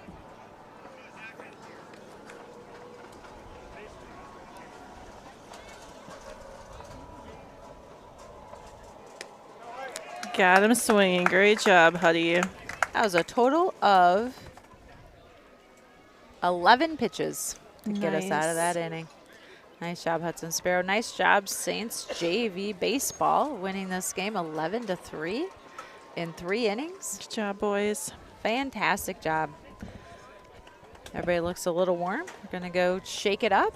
We're going to head to commercial break, and we will be back with the varsity game. Thanks for listening to Saints TV.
All right. Candle Genius here. We're getting ready for the varsity game. Your St. Ansgar Saints taking on the Warhawks of West Fork. We don't have any music going, so I'm okay going live right now, I think. We're just checking in on the softball game, and that was a close one. Saints were leading 1-0 before the Lady Warhawks put up 5 runs in a single inning. So I'm not sure how it's going over there. Encourage you to check in on that one. Tight varsity game. Well, tight varsity, an important varsity game. It's conference softball behind us in the softball diamond. It's conference baseball in front of us as the Saints prepare to get warmed up in this one. I like seeing Katie over there coaching. Yeah. Lady Genius and I have been working on some things, trying to get Game Changer to show us some stats. But I don't have Game Changer stats yet, so I am going to talk a little bit about St. Ansgar West Fork. St. Ansgar, after Coach Sweesaw on Tuesday night at North Butler won his 500th, that's right, the 500th varsity game. The Saints played Nashua Plainfield on Tuesday to win his 501st, and we celebrated that victory with a Golden Glove. You want to check that stream if you haven't already. Taking the St. Ansgar Saints to 7-0 here on the season, undefeated, of course, and undefeated in conference play as well. This is a conference game versus West Fork. West Fork comes into this one 1-7. Let's see if we can dig up some stats for you. Hits, Connor Mullenbach leading with 12, a .522 batting average, and 6 RBIs. He's got 2 doubles, a triple, and 4 stolen bases. Brett Barrett, a junior from West Fork, with 9 hits, a .375 average, 7 runs, 5 RBIs, with a triple and 3 stolen bases. Porter Sweesaw leads the Saints with RBIs with 13. Brett Baer with 5. Mason Beeland, junior Mason Beeland, has 4 wins on the mound. He's pitched 10 1/3 innings and has an ERA of 1.35. I'm told maybe, just maybe, we'll get to see Mason Beeland start tonight. Zane Grady, a freshman, statistically has 1 win with over 4 innings and an ERA of 1.75 to lead these West Fork Warhawks. Mason Beeland with 17 strikeouts as a pitcher on the season, and Zane Grady with 7. Let's talk a little bit about team differences. The St. Ansgar Saints are scoring an average of 16.4 runs per game, while West Fork is averaging less than a fourth of that at 3.8. 115 runs over 7 games versus West Fork's 30. We love to steal bases in St. Ansgar. We've got 33 stolen bases so far this year. West Fork with 22, not too shabby for these Warhawks. And with that, we are going to take a break. We're going to be back here in just a little bit. We're getting ready for the varsity game to get cooking. Saints, Warhawks, coming up.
Iowa Conference baseball matchup between the St. Andrew Saints and the West Fork Warhawks.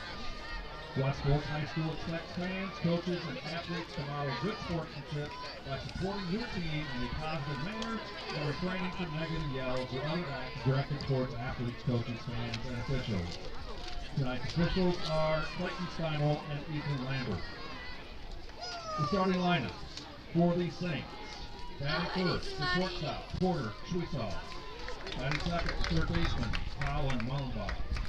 Batting third, the center fielder, Anthony Schnabel. Batting fourth, the DH, Landon Yinger. Batting for the catcher, Seth Schott. Batting fifth, the pitcher, Mason Beelan. Batting sixth, the right fielder, Joe Clevenger. Batting seventh, the left fielder, Zay Shell. Batting eighth, the first baseman, Zach Jensen. Batting ninth, the second baseman, Grayson Falk. Coaching the Saints, Kevin Schwesaw, Brian Meyer, Joe Beeland, and Alan Kramer. The starting lineup for your West Fork Warhawks. Batting first, the first baseman, Aiden Bonner. Batting second, center fielder, Brett Baer. Batting third, the pitcher, Xander Hansen. Batting fourth, the catcher, Braylon Truckengott. Batting fifth, the third baseman, Braden Kuhlmeyer. Batting sixth, the second baseman, Wyatt Bonema. Batting seventh, the shortstop, Zane Grady. Batting eighth, the left fielder, Brooks Jones. Batting ninth, the right fielder, Isaac Wiseman. Coaching the Warhawks, Jake Wiseman, Eddie Mask, and Pete John Pierre.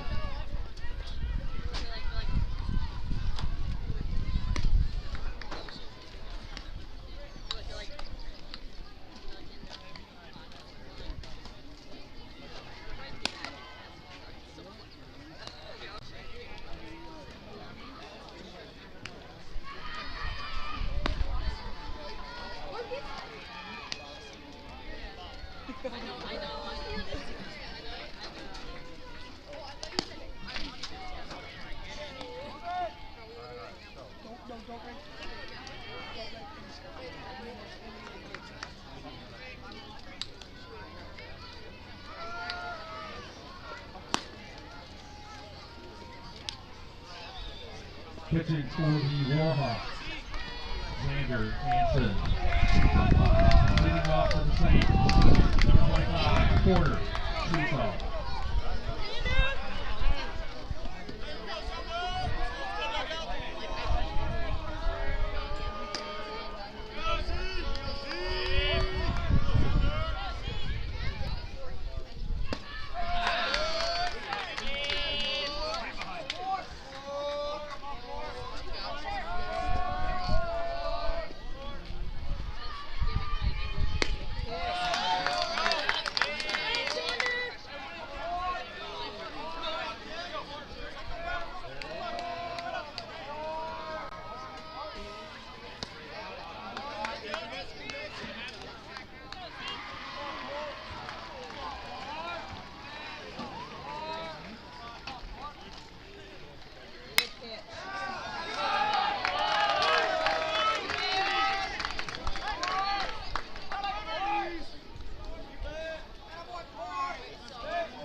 Now batting, Colin Mullenbach.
The designated hitter, Brandon King.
I can hear us coming in.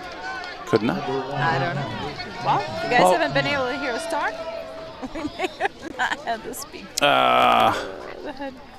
Yeah, it feels like we haven't had our. Well, there you have it. Mason We've been Beeland's telling up. you guys all kinds of good stats. You know what's fun about that is we can tell people everything all over again. Lady Genius. Let's start with the score, by the way, is 0-0. We're at the top of the first inning in the varsity game. This is the third of a triple header tonight. It's one strike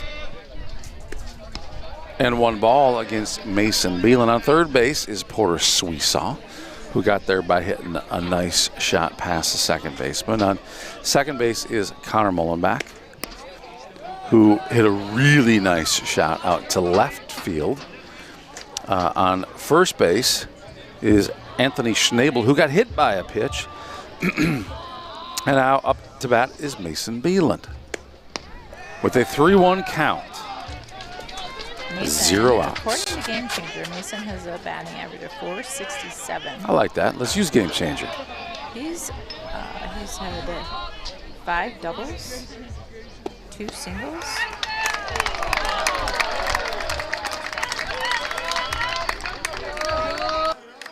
And now he walks to first, which keeps our bases loaded and brings Porter Sweesaw in for our first run.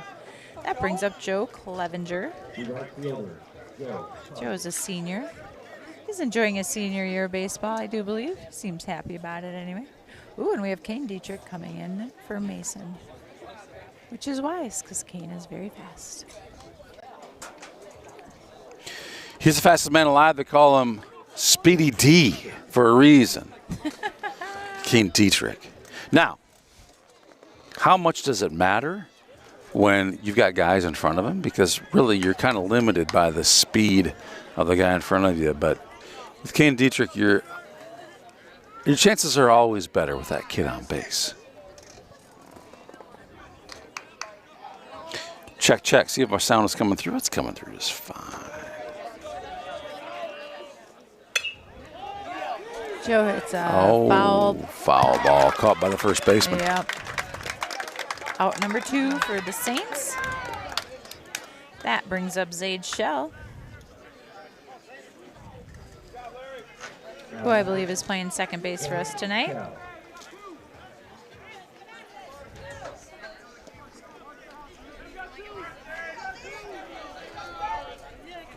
So Game Changer lets us put videos in here. That's fun, right? Sure is.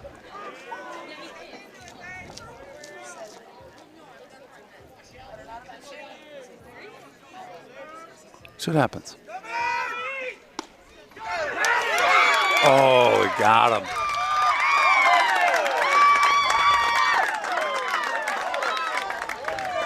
So with the bases loaded, Connor Mullenbach attempts to take one from the catcher with Zaid in the box, and that is out number 3. I would dare say these Warhawks got themselves out of a bit of a pickle on that one, and Zaid's going to be up next at bat for the Saints because he didn't complete this one.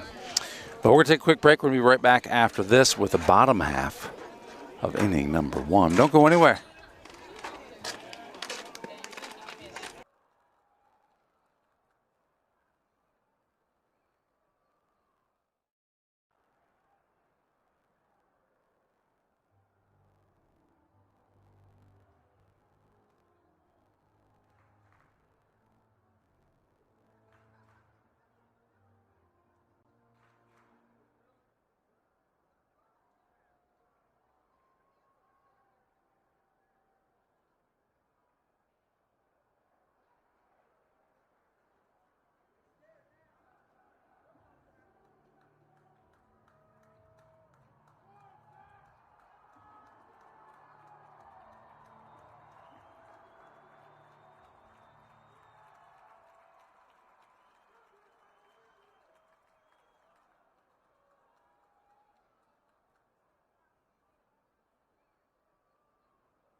Thank you. And thank you for this. All right. We are back. Sheffield, Iowa, with what appears to be the newly painted water tower. It's beautiful. Mason, it is. It looks great, doesn't it? Mason Beelan in team colors. How do you like that? Mason Beelan on the mound for the Saints. It's a good shot to second base. A great play by Grayson Falk. Ooh, I have to take back what I said earlier. Zaid Shell is playing left, not second. Got it. We should probably tell people who is playing out there tonight. We have Seth Schatz catching. You've already mentioned Mason Beelan pitching.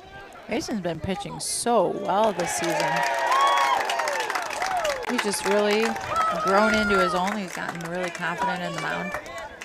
It's really fun to see. When Mason's pitching, that means Zach Jensen's playing first base. We have Grayson Falk, who is a freshman, by the way, playing second. We have Porter Schweisaw at shortstop. Connor Mullenbach at third. Zaid Shell in left. Anthony Schnabel in center. And Joe Clevenger in right. Great pitch by Mason. Mason is pitching to. Bear. This is not right because this is number 16. Well, I'll This tell ya. kid's number 1. Xander Hansen pitching tonight is up to bat, the junior. Let me get his hitting stats, shall we? Let me tell you a little something about Bound. I love them. I love them. But they sell their souls to advertising. And so, like, there's all these pop-up ads coming up, and I can't even read my stats without them just jumping around my page. So if I read something wrong, I apologize. Bound, I love you. Please Oh, fix it. nice job, That's it. Mason. That's it. Nice play by Mason Beelan. Runner was leading off at first, just a little too far. Mason caught him off guard. And that was Bear who gets tagged out at first base. Nice. He was absolutely stuck on an island with nowhere to go in the shark-infested St. Ansgar St. Waters. Great job, Mace. Great job. So back to the batter. Xander Hansen is up to bat. He comes to the plate with a .320 average and a .393 on-base percentage. Nice swing on that one, but he's under it. You know, one thing that Game Changer doesn't do is tell us the pitch speed. Wouldn't that be great if it could do that too? We should just bring the radar. Where's the radar? We do. We need to see We if need to just put it in your bag. we do. That is a deep foul ball. Out. Joe Clever runs so fast he loses his cap. Probably can't see that in the stream. Maybe you can. I don't know. Shoot. I don't know. Nice if we could zoom in this stream a little bit. Sorry. You got to capture the third and first base. You have to. Just, yeah. But if you're on a mobile device, you can zoom in. That's right. That's right.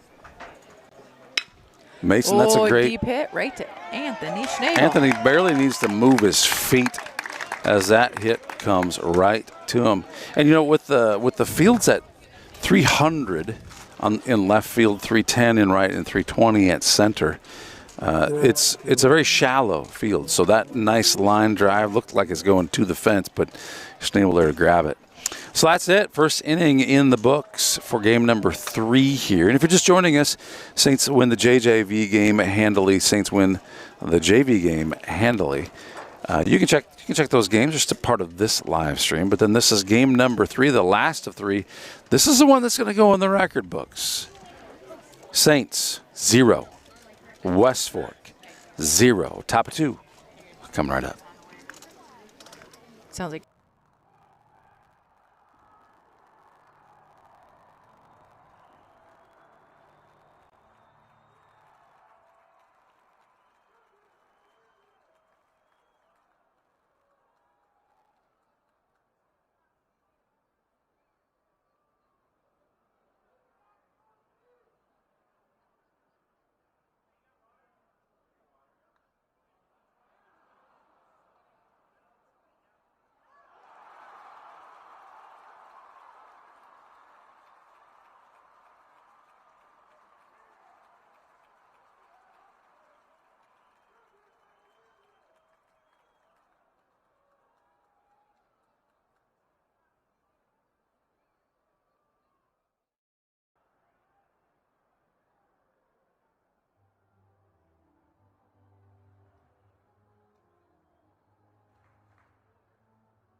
Hey, Lady Genius. Yeah. Welcome back. Welcome back, Mr. Candle Genius. Well, we promised you Zaid would be up again. He didn't get to finish his at-back, so he is back in the box.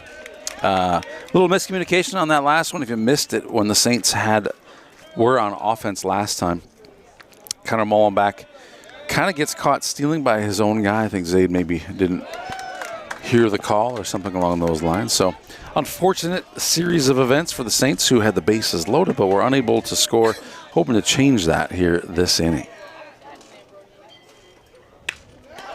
Zaid's going to hit one of the shortstop and put his wheels in motion, but he can't get there fast enough, and that's out number 1 against the Saints. That brings up Zach Jensen. He's a sophomore for us, playing first base. What's Zach's batting average, Eric Sparrow? Well, he's played in 6 games. He started in 5, and he has an average of 200. But check this out, Lady Genius. His on-base percentage is .467, which means nearly half the time he does get on base. That's all that matters. Once you're You on gotta base, get there. You got a have to chance get for there. a run. For sure. He's number 8 in the order. And on deck is Grayson Falk. He's got the biggest bruises on the team. We'll talk about that in just a moment. Hide outside.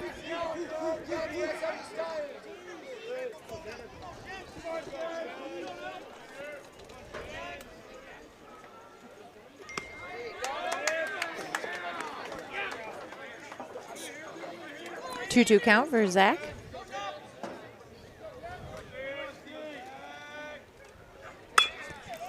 Gets a Get hit. there. That's a good play by third baseman. Throw is good to first. Zach Jensen is out before he can get there. Well, Lady Genius, I mentioned that this Grayson Falk character has the biggest bruises on the team. Can you guess what I'm talking about?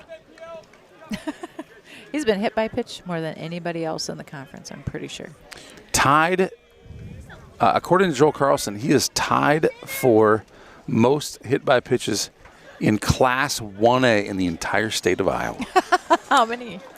7, I think. Oh, I feel like it is more than that if you're counting JV as well. But True. I know Yes, they you're right. aren't counting JV, but This is only varsity stats. You're oh my exactly right. gosh.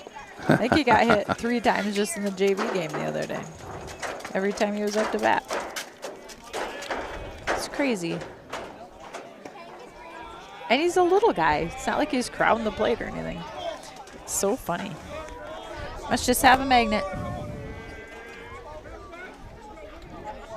I saw a picture of Mason's bruise from getting hit by a pitch the other day. And I thought, Grayson must have those all over his body.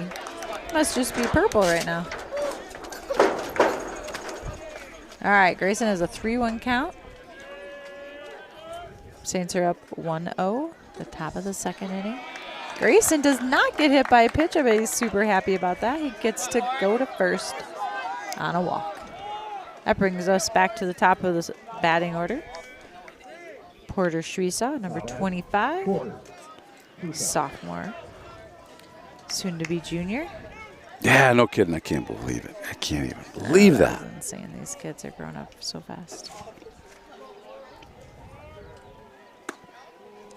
Oh, get down, buddy. Nice job, Grayson, getting back.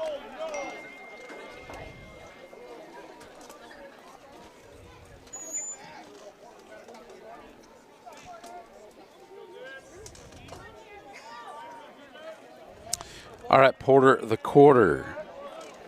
Played all 7 games, started all 7 games. Done a great job on the pitcher's mound for us. He's batting .500. On base percentage of .556. Just a sophomore. Nice job, Porter. He got a single to center his first at bat. Big time participant in last year's state championship. But hey, you know what? Last records got erased. Everyone went to 0-0 here. Saints kicked off the season with a 7-0 start. Having a rough time getting the first runs on the scoreboard today. I think it's... What? It's what? I don't know that we've had a game where they've had 2 consecutive scoreless innings to start the game. And with 2 outs, there's a chance of that. However, Connor Mullenback coming up, and we got a runner on third. Mully had a single to left field. His first at bat this game. Let's hope we can That was see a that great again. shot, too. Third baseman, Collins, Mullenbach. So Grayson Falk on third, Porter Shwesaw on first. We don't want to give him an extra opportunity for a force out on second, so we'd love to shift that base runner over.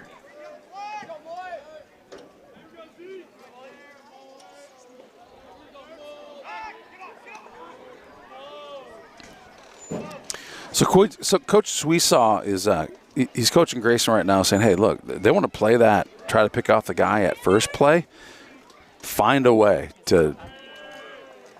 I'm not suggesting that he's saying get to home on that, but certainly you can encourage. Oh, that's over his head. That's going to be a score. Nice.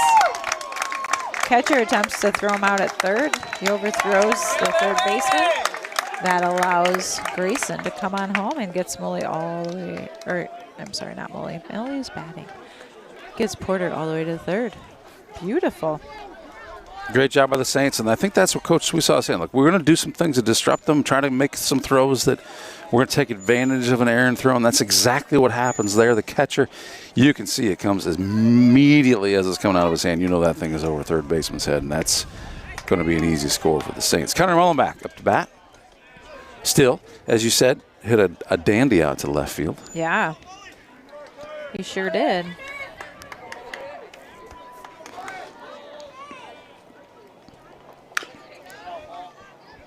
Foul ball along the third baseline.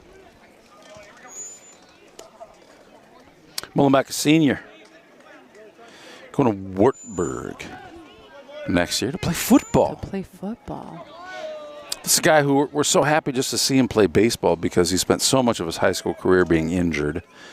And what's he do? He graduates high school and plays football. That's strike three on Connor Mullenbeck, not happy with himself.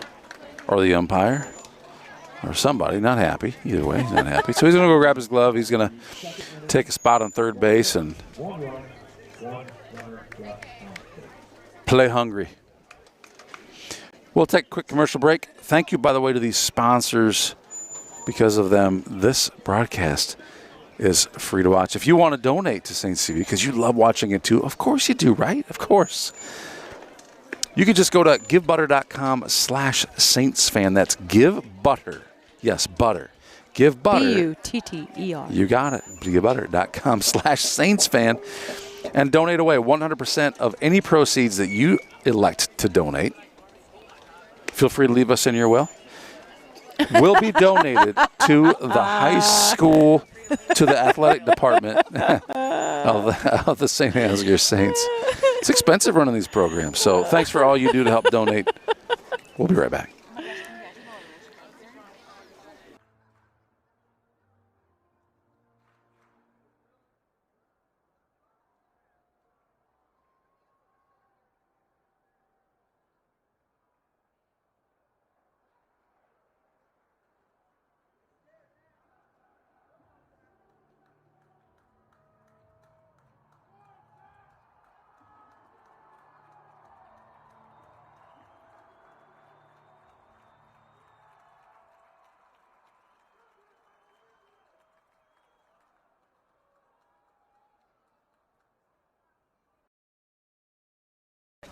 Okay.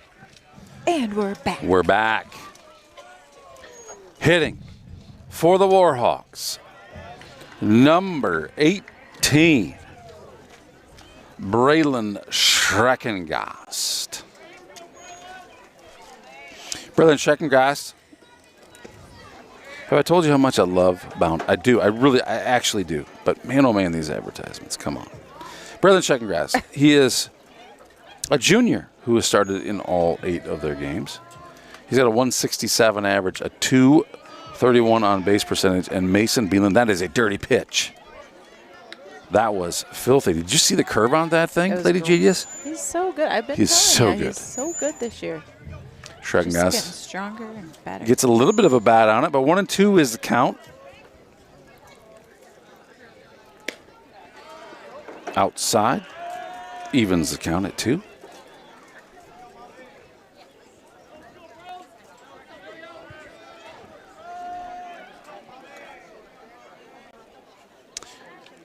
Check this out, Schreckengast. Ooh, Mason strikes him out. Who just strike us out? And that brings up number 7. Who's number 7, Eric? Or Candle Genius? Sorry, it's so hard to call you. Number 7, Braden Kuhlmeyer, a freshman. He's had 2 singles and a double on the season. Oh, the ump gets a little hit to the head. That one goes foul. This is why we wear masks. Can you imagine all those years they didn't wear masks? Like how many people had head injuries? Who wore masks? Who didn't wear masks? The umps, the catchers, like I don't think they did that for years. Maybe just a game. no, like early when baseball started. I can't imagine. It's true. Hey, do me a favor. Go to Mason's pitching stats on Bound. Yep. Let's compare them to Game Changer. Okay. So I've got innings pitched 10.2. Again, as reminders, we go. This is Braden Kuhlmeyer, freshman up to bat. So we're looking at pitching. Okay, Mason Beelan. What do you like to know? Innings pitched 10.2. 10.1. Well, but you've got real Yeah, live stats yeah. going. So you've got an extra inning on here. So check that's a match. Okay. Game started 3. Well, You'd have 2, but no. Yes. I actually do show 3. Okay. Pitch count 205. 206 now. Yep. Well, that's can't be right. Let's see. Another strikeout for Mason Beelan. How many strikeouts do you have for this kid? 17. So strikeouts. that is a pregame stat. That is. So he's got 19. What does he have? 2. Well, 2 just in this inning. How many did he have in the first inning? I don't even recall. I don't know. He has an ERA of 2.625. I show 1.35. And a whip of 1.594. Close. 165. So, I mean, it's fairly. Yeah. I thought that maybe Game Changer got their. I'm sorry, Bound got their stats from Game Changer, so that's kind of where I was like, wait a minute, what? Gotcha. Wyatt Bonneman, a senior, up to bat. Looks like he can hit a ball. He's got 4 hits on the season, 2 singles and 2 doubles.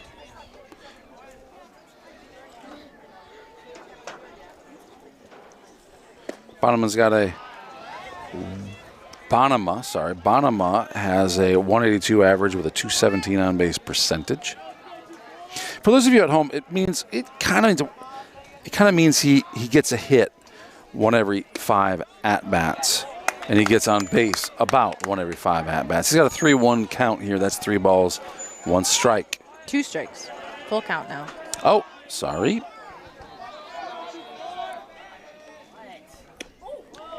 And that was definitely not a strike. Hit by pitch or ball 4. The result is the same. The runner's on base. And that's going to bring up number 4. Zane Grady, the freshman.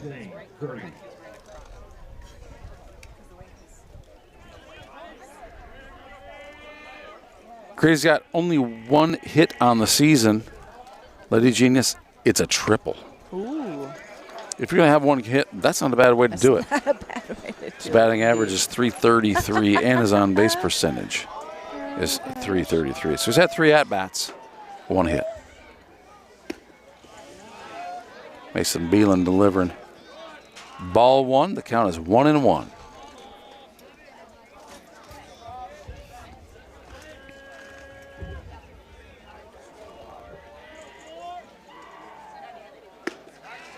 Great pitch by Mason. 1 ball, 2 strikes. 2 outs. Got to make a play. And he does. Nice job, Porter Suisaw. Porter Suisaw to Zach Jensen for out number 3, and the score remains 0. Top of the 3rd inning coming right up. Don't go anywhere.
Welcome back. Top of inning number 3, Saints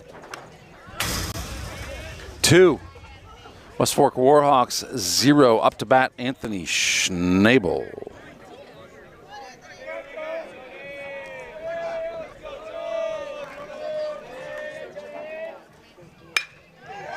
That is going to be a nice ball that drops somewhere in front of the center fielder. Schnabel gets a base hit out of that one, bringing up number 28.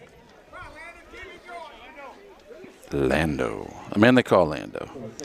He's got a papa they call Papa Dragon. Landon Yinger, just a sophomore. He's got a .438 average with .625 on base percentage. 16 at-bats. He's got 7 hits, 6 singles, and a double. Got a great swing. Watch this swing. Smooth.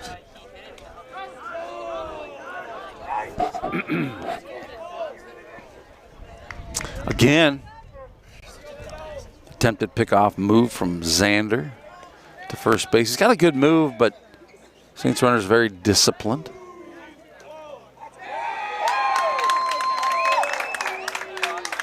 So in that case, there's a balk call. And I don't know. I'm not the expert in that field, but balk is the call. That's the first pitch for Mr. Yinger. That's a ball. It's 1-0 count. And now with the base runner on second base, a single could easily be a score. Uh-oh.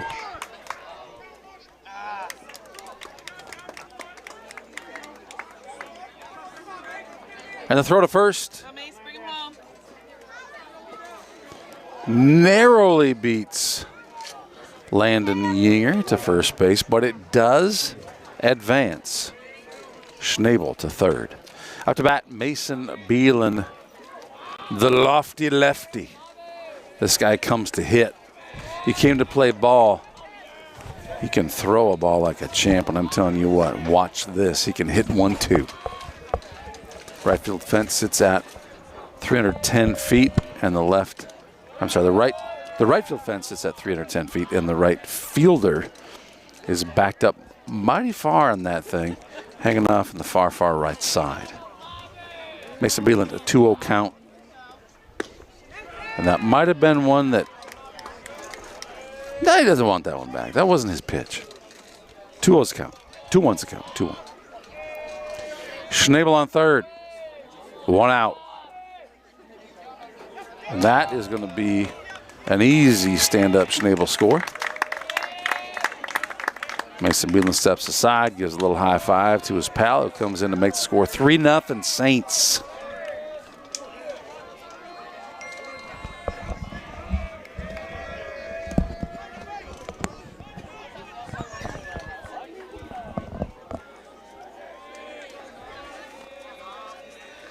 Look at that. I step away to get a sweatshirt, and then all of a sudden, we're up.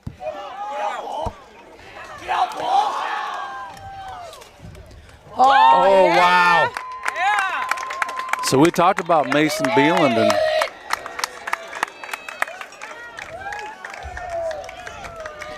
he calls timeout. He says, give me somebody to run for me, please. And I believe Mama just delivered some Gatorades, so he's going to go get himself a little refreshment right now, so he's ready on the mound. Great shot, Mason Beeland. Do you have my cell phone? It was in your pocket. No, I had it right there. Yeah, there it is. It was when you pulled your chair aside last time, it kind of yanked on that cord. So. I gotcha. Oh, that's a great. Oof. Like Joe came up and hit Joe in the elbow or something. I don't know. I don't think we mentioned it. Kane Dietrich came in to run for Mason Beeland. Got Joe Clev up to bat. With Zaid Shell on deck. Ooh, Joe reaches a little bit for that. 0-2 count. Yeah, so we didn't mention it. Dewey Rhodes, I appreciate your chiming in. Remember I fixed the CB Brandt file, and then I didn't get the file changed here. Joe Beelan gets smashed by that one. The umpire says, "Nah, dude. No. Get back here. You get back here, mister. That's not free. You can't just stick your arm out." And I don't think, be surprised the umpire is convinced to change his mind here, but Coach S is going to try. And the ump says, nope, his elbow is sticking out. I think Coach S probably, he just comes to that huddle and, like, he knows he's not going to change his mind, right? So he says something like, "Hey, Blue, I'm watching you, mister." That's what he says. And then he knows it won't happen again. That's just good coaching, good quality coaching. That's right. That's right. So I don't know how the softball game ended up, do you? I do not. Oh, look at that. Kind of a late little swing, but. Take him, Michelle, take him. Oh, I think he's safe. Oh, he says he's out. He's out. That was a close play. That was a really good play by, I want to say, shortstop. Was that? I often get confused about who's making that play, but that, I believe, was the shortstop making that play to first base. And if you can do that and beat Joe Clevenger, you've made a pretty good play. Hats off to Zane Grady, on just a freshman on that one. Yeah, nice job. We got Mr. Dietrich on third base, wanting to come in. Zaid Shell up to bat.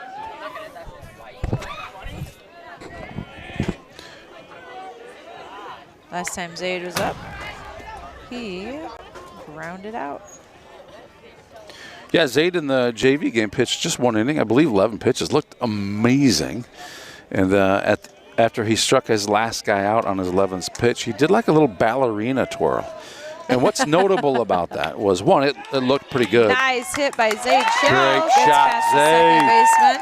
Oh, Zaid. Gets an RBI single. Woo-hoo. Great job, Zaid. That's a tough ball to play, but again, a great job by the shortstop, getting in front of that thing, not letting it get past him.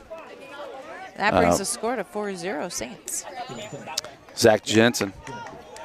So to finish up on Zaid's ballerina twirl, Jackson we're Vroom. actually bringing Jackson Vroom in. Vroom coming in for Jensen. To finish up on the Zaid ballerina, interestingly, so 2 innings later, Hudson Sparrow was pitching, and he pitched exactly 11 pitches. And do you know what he did on pitch number 11 as he struck out the last batter? What did he do? A ballerina twirl.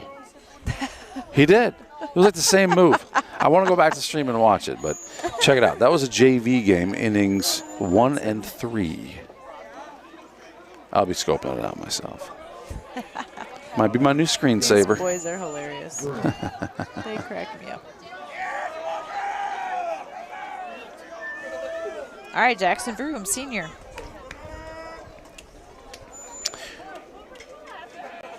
Jackson Vroom, he's done some pitching for this team. He's played some second base for this team. Proved himself a pretty good batter last year. He's played in 5 games, started 3. He's got 1 hit for a single so far, so hoping to change that stat.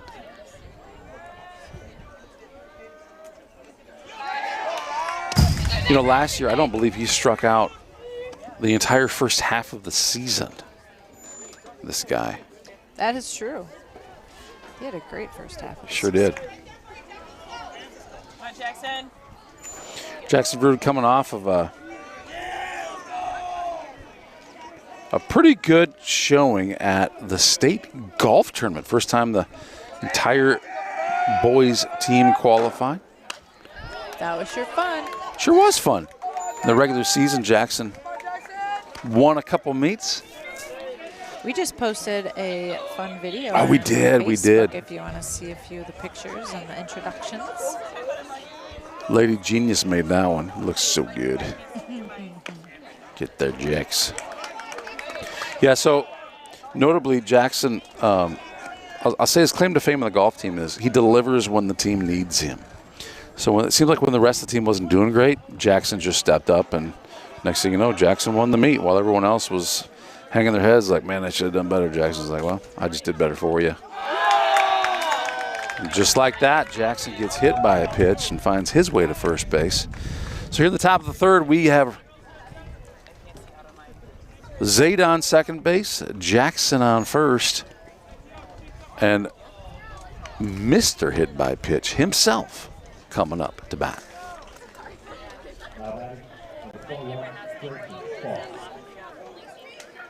Grayson Falk showing 8 hit by pitches coming into today. We believe tied in the state of Iowa in that stat. If for 1A, for Class 1A. That is a crazy stat to be tied with. Scott, he must really like the color purple. Oh, that one is up. Catchable by the catcher who gets under it. That's out number 3. Heading into the bottom of the third inning. Saints are leading 4-0.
Welcome back, Lady Genius. Welcome back, Handle Genius.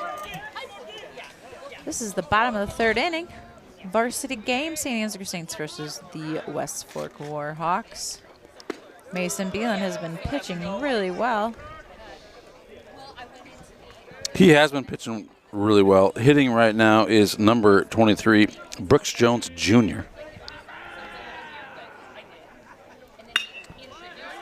He hits his nice. Oof. Oh. That's a tough one. That's a tough one That to is grab. tough. Porter throws it to first, but just a little low, and it gets away from him. That allows him to advance to second. And that will bring up number 12. Who's number 12, Eric? Yeah, tough one there for Jackson Vroom, who's making a bit of a debut there on first base. That's a tough one to grab, and first base is one of the most difficult positions to play for that reason. Isaac Wiseman, a junior, up to bat. Isaac has 1 hit for a single so far this year. He's got a .062 average with a 167 on base percentage. According to Game Manager, Mason has 29 pitches, which really I feel is quite low considering we're in the bottom of the third inning. Well, we have nobody out right now.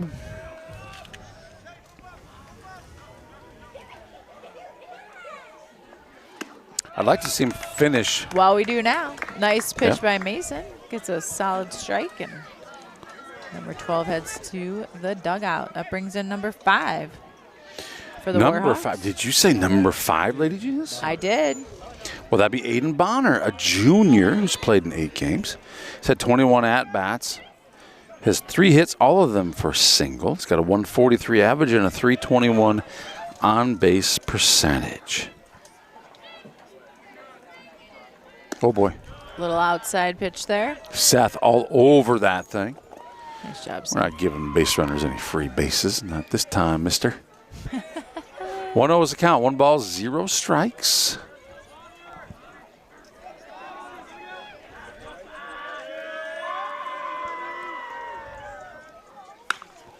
Ooh, that is a hard hit foul ball. I hope people over there are paying attention.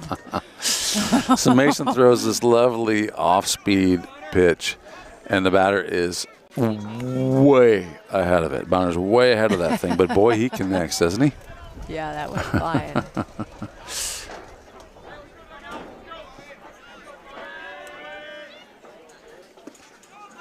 Oh, wow. Great pitch. 2-1's count.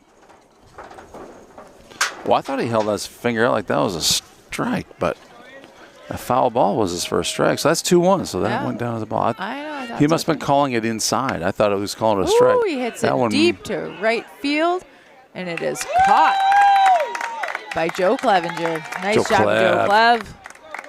You got 2 Beauty. speedy guys out there between Schnabel and Clevenger. They were both there for it, but I assume Clev was louder. So I think everybody is in the same position they've been in, with the exception, as you mentioned, Jackson Vroom came in at first base. Mm-hmm. So just wanted to make that note. Ooh, Mason pitched one right down the middle. It was a curveball. It looked like it was coming in high. The batter, let's get a number on that jersey, shall we? Pretty sweet. Can you see the number on the batter's jersey? Oh, it's tricky in there. 16. Number 16, Brett Baer Jr. Has 8 singles on the season and a triple.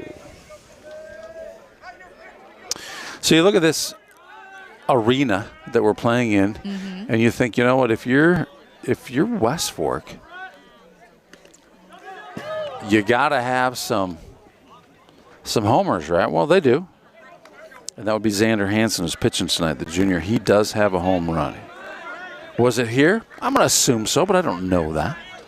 Northwood's in the conference. Northwood also has short fences. We know North Butler from the other night. That's crazy. We saw 3 home runs in one night at North Butler. We don't ever see home runs in high school baseball, I'll say generally speaking. Yeah, that was a crazy Uh-oh. night. Behind you, dude. So Seth completely lost that one. He thought it was up in the air, but it was back in the fence. And on a wicked, wicked pitch, the run scores. Still looking for the ball back here. Must have gotten caught in that fence. I Really? said, I don't know. We'll get the next one, Seth. You're fine. Seems odd. Now the score is St. Ansgar 5 and West Fork 1.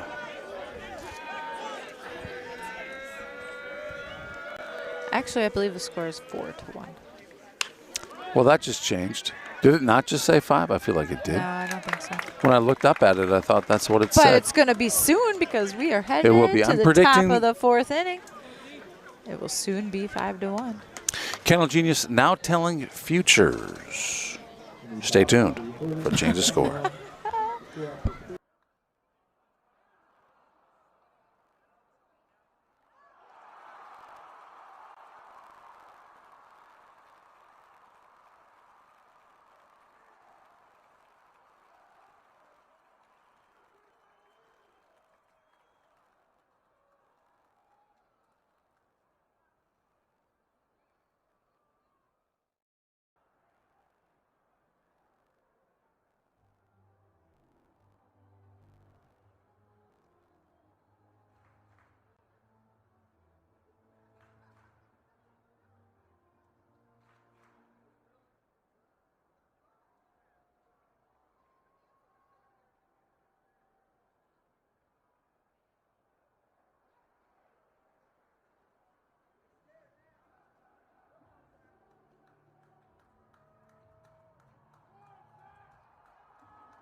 Ira back. Porter Sweesaw up to bat for the Saints. Look, Kimba Tsunami's been keeping some stats for us. She has. She has. Oh, she's so great. She is so great. So let's see, Mr. Port the court. He had a single to center, followed by a single to right. Let's see what he does this time. Ball one, strike one. On the field for these Warhawks, Schreckengast behind the plate. He's catching tonight. Bonner at first, Bonema at second, Grady at third, Kuhlman at third, Jones in left, Bear in center, and Wiseman in right field. Xander Hansen doing a pretty good job of pitching tonight. Matter of fact, he strikes out Porter Sweesaw on that one. And that's not easy to do. That was a very high fastball that Porter would like to have that pitch back.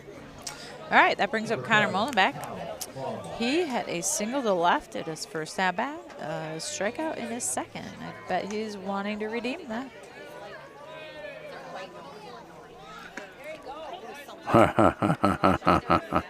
He's guys capable of bunting for a hit.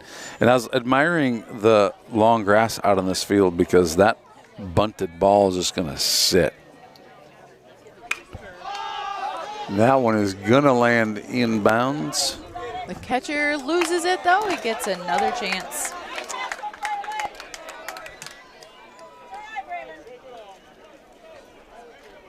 So that will be 1-2 count. Yep. Thank you. Well, that's not true. 1-1, right? The first one was his. Oh, yeah. That's what I was waiting for because I thought it had changed. Yeah, because the bunt, he pulled that, and that came across his ball. So it's 1-1 as a count. That was one that he loved to have back. So he'd swing if he had that one back. I promise you that. Lady Judy, I'm stepping on your jacket here. I'm just running away. Oh, there's that high heat again. So he's done that 2 batters in a row. Gets him to 2-strike count and then just throws incredible high heat. Bringing up Anthony Schnabel. Showing Xander Hansen with 76 pitches already here in the 4th inning. Anthony has had a hit by pitch and a hit to center. Could use one of his hip to centers right now. Or a home run. That'd be fine too. Well, the way Hansen's throwing, he's putting some decent heat on these things. You put that much velocity into an incoming ball and you exit it the other way, it might go a ways.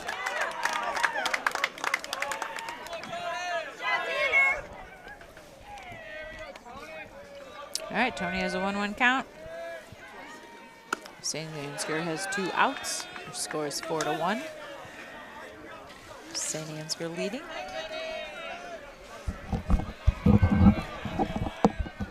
All right, Anthony. 2-2 count. These pitches are suddenly throwing our boys off a little bit. Yeah, he looks like he's getting warmed up. He's 80 pitches into this game. Schnabel now with a 2-strike approach. He can't let anything get past him that's might even be considered a strike by the umpire behind him. You don't want the umpire deciding that for you, so you got to go after it if you think you can get a bat on it. 2-2 is the count, 2 outs, no runners on base. And he fouls it out. A bit of a check swing. Again, 2-strike approach. He's trying to defend himself. You can foul those off all day, but don't let one get past you, call the strike, or the umpire's going to call that. 82 pitches for Hansen. That one is not going to do it. The count's full.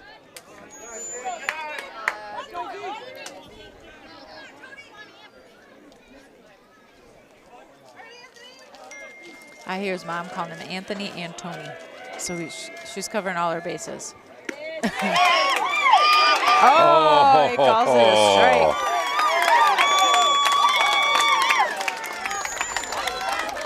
Anthony does not agree with that call at all. He's doing a fine job of containing his emotions. Out he goes.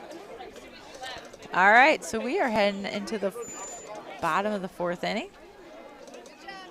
Saints are leading 4-1.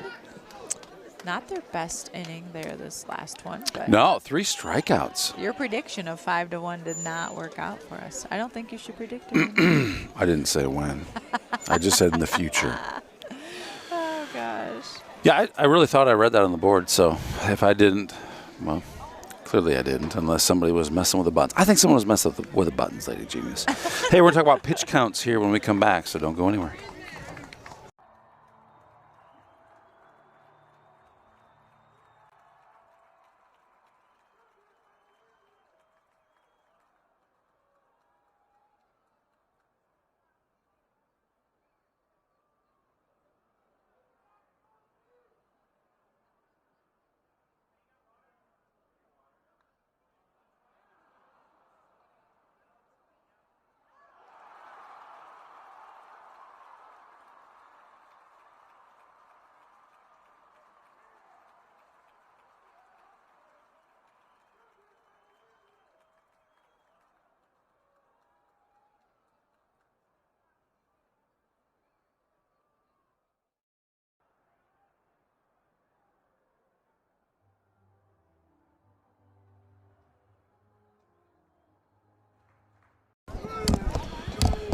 Xander Hansen up to bat for these Warhawks. Mason Beelan on the mound for these Saints. Hansen takes a quick timeout.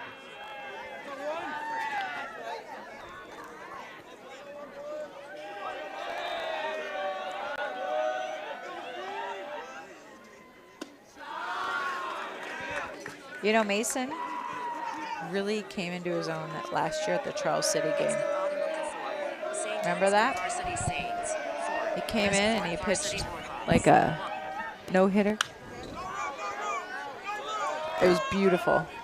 And ever since then, he's just had all the confidence in the world. No doubt. It's fun to see him. He's so confident. He has 44 pitches right now.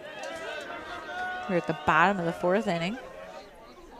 Yeah, so we said we'd talk about pitch counts a little bit. Xander Hansen, who's pitching for these West Fork Warhawks, doing a great job so far, only holding the Saints to 4 runs so far. That's a rarity against this offensive superpower Saints. But he's got 80-some pitches, I think mid-80s, 84, 85, something along those lines. Mason Beelan in the same number of innings has 45 pitches right now. Pitch counts matter because there's actually so many you're allowed to throw in a night.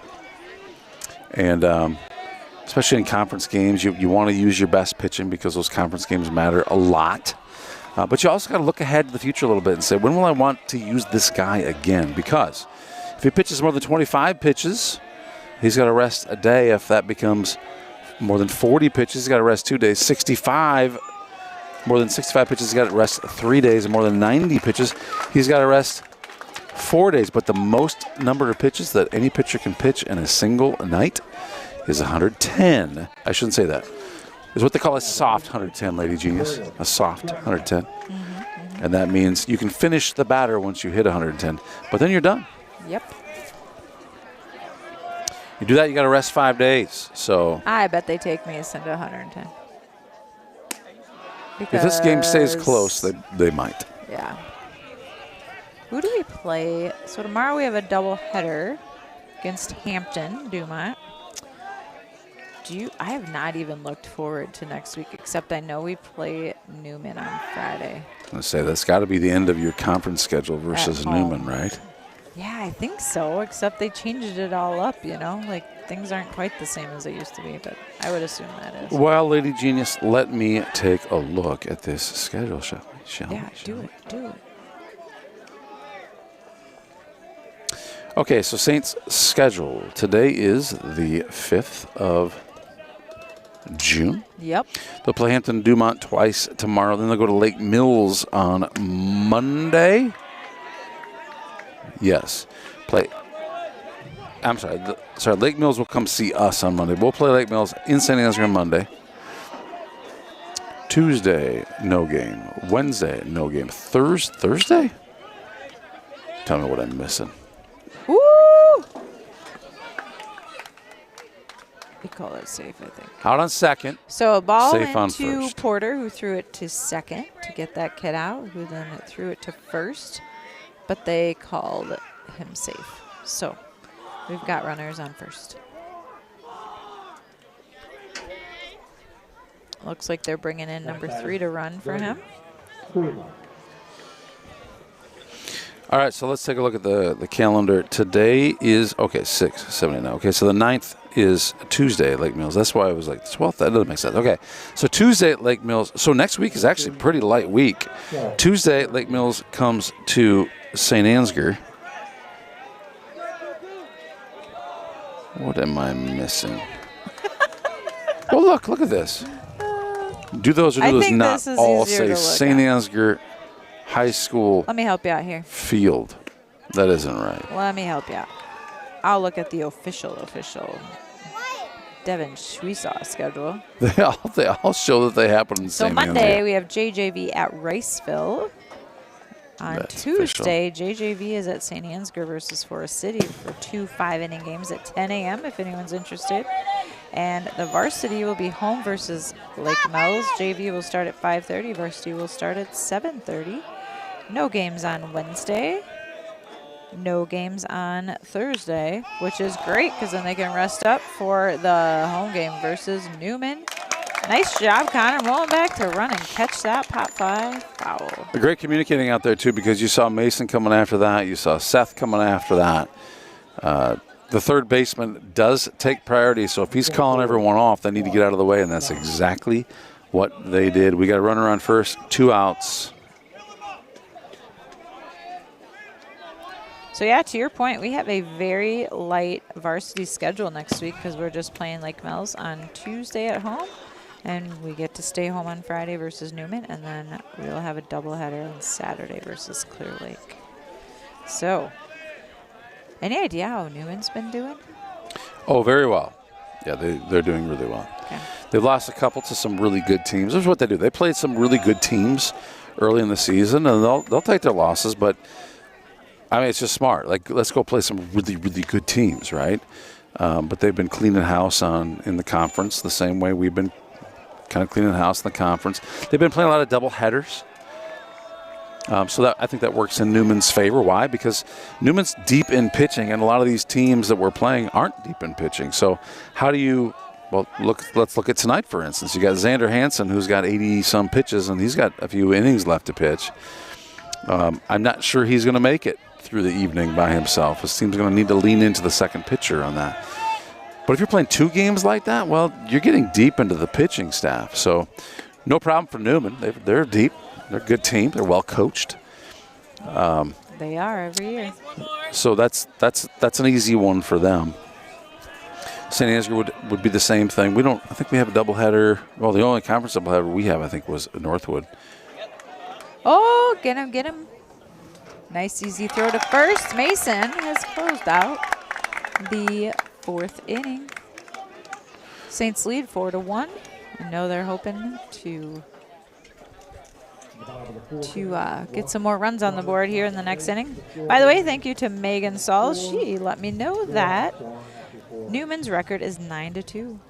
9-2 for Yep. Newman. So those 2 losses that they took against the bigger teams, I believe, I'll say down south. Those are still their only losses. That'll be a fun game on Friday next week in St. Ansgar. Game. Always Big a big game versus So Newman. show up next and they Friday. kind of Just have our number. They kind of have do. our number. So They do do. be there, folks. Put Be it there. on your calendar. Put it on a sticky note by your door. Tell your friends and family that you will be at the Newman game and they should join you because we need to be big and we need to be loud. They need to make a bunch of noise. We'll be right back.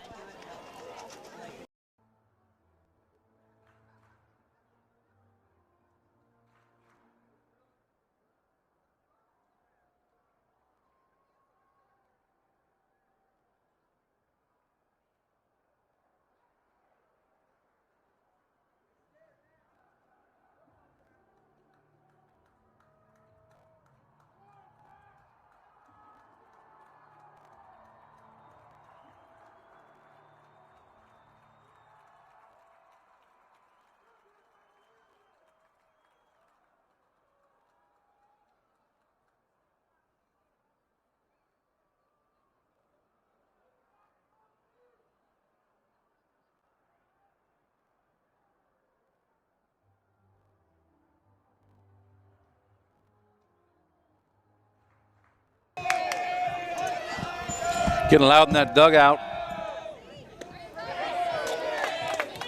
All right, we've got Landon Yinger up to bat. Landon struck out his first AB and ground out his second. So it is time for Landon to get on base. Landon's due. Saints lead by 3.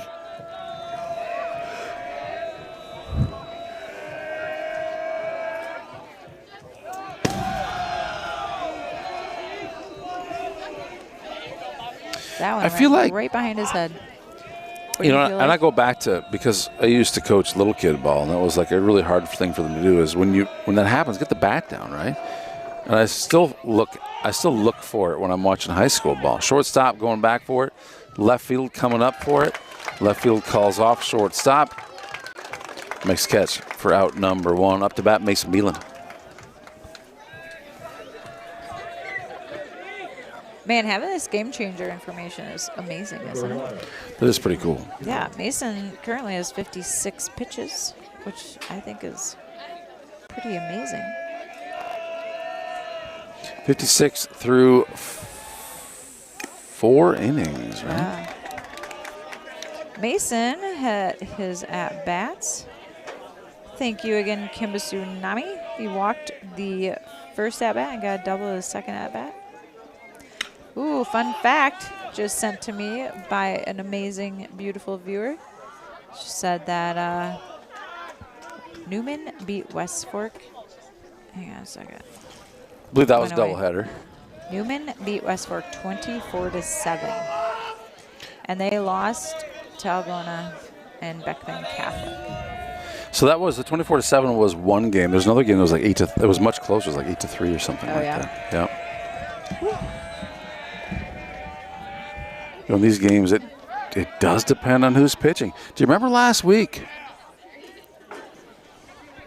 Do you remember last week when we went to North Butler? Was that last week? What day are we today? Oh my North Butler. gosh. That was Tuesday. That was Tuesday.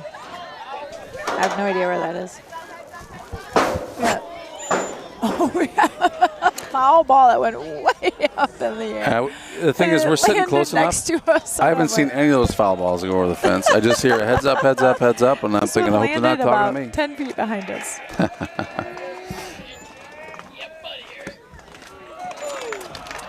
2-2's the count.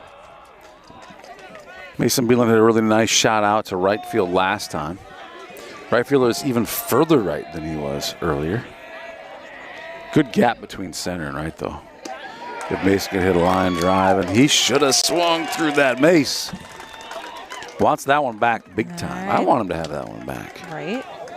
That brings up Mr. Joe Clevenger. All right, so Xander Hansen's getting close on pitches, and I'm going to suspect that we're not letting anybody swing until they have at least a strike against them. Like, coaching to the pitch count is a very, very effective way to coach. He's been having a pretty good night against us. We want to see another arm here, right? We're not comfortable with a 3-run lead. And yet Mason Beeland is in a spot where I think we could comfortably finish Mason tonight. I think so. For sure. Oh, by the way, I have to do this. If there's a young man named Cam Reindl listening to our game tonight, Cam, I know Cam Reindl. I'm going to shout out to Cam. Oh, Cam. Cam's not here. I was sure I saw a little ball of energy running around this place. I don't think he is. Wow. I don't think he is, but I bet he's listening at home. He's a big supporter of Saints TV and Saints baseball. Thanks, Oh, Cam. it's going out of bounds. All right, Joe Clev, here we go. Joe Clev has had a pop out and a ground out RBI. So we just Hansen's need at Joe to get on 98 base. pitches. Oh, I'm sorry. Sorry there, Lady Genius. No, you're fine. It was so funny. The night that Mr. Coach S got his 500th win Yeah. at North Butler, Yeah. we took a picture of him with some of his former baseball players. And someone said, Devin, you're standing in a hole? You're looking kind of You look like a shrimp around those I feel guys. like he just kind of looked like a shrimp next to Joe Clev a little bit. He looked like a shrimp for sure. Hansen, 98 pitches. 0-2 count.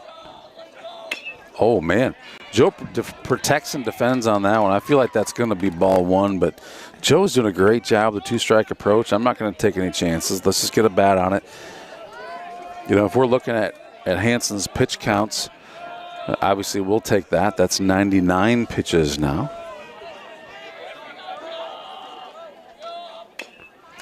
Joe just keeps slapping at those. And those are, I think the last two are going to be balls anyway, but we'll take it. That is so funny. He's just protecting, man. He's protecting. And he's doing a great job of it.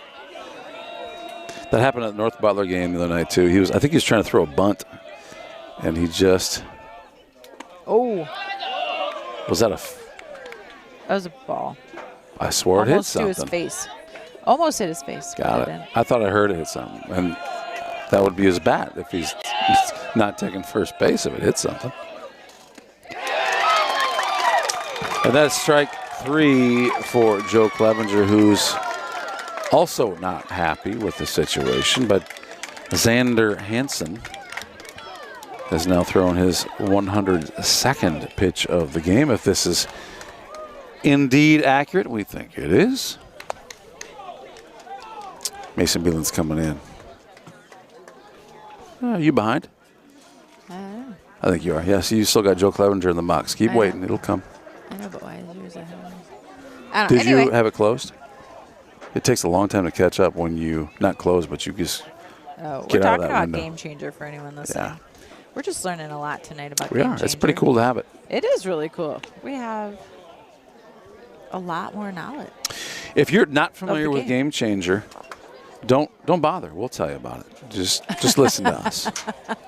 But we used it a lot when we were coaching little kids to track their stats, and it did some nice things for us. Created some hitting charts, and but now as a full-grown person, I don't know, a person with full-grown kids, maybe, it's fun to see it back in our lives. I hadn't seen it for a while.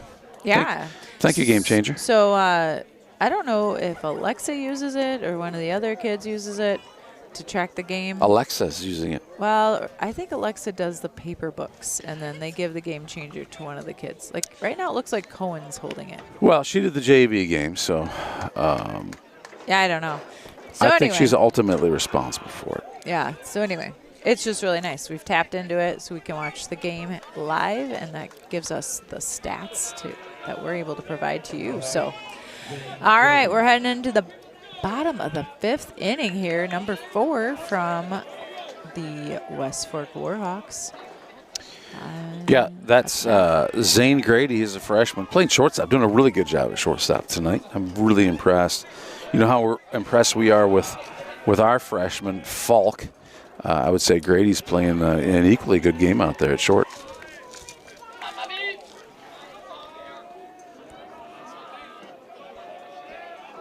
A lot of good years of baseball ahead of these guys. Yeah, for sure. Oh, that's a shot that's going to drop. Going to be a single for Grady. And just like that, we got a runner on base. That brings up number 23. Brooks Jones, a junior.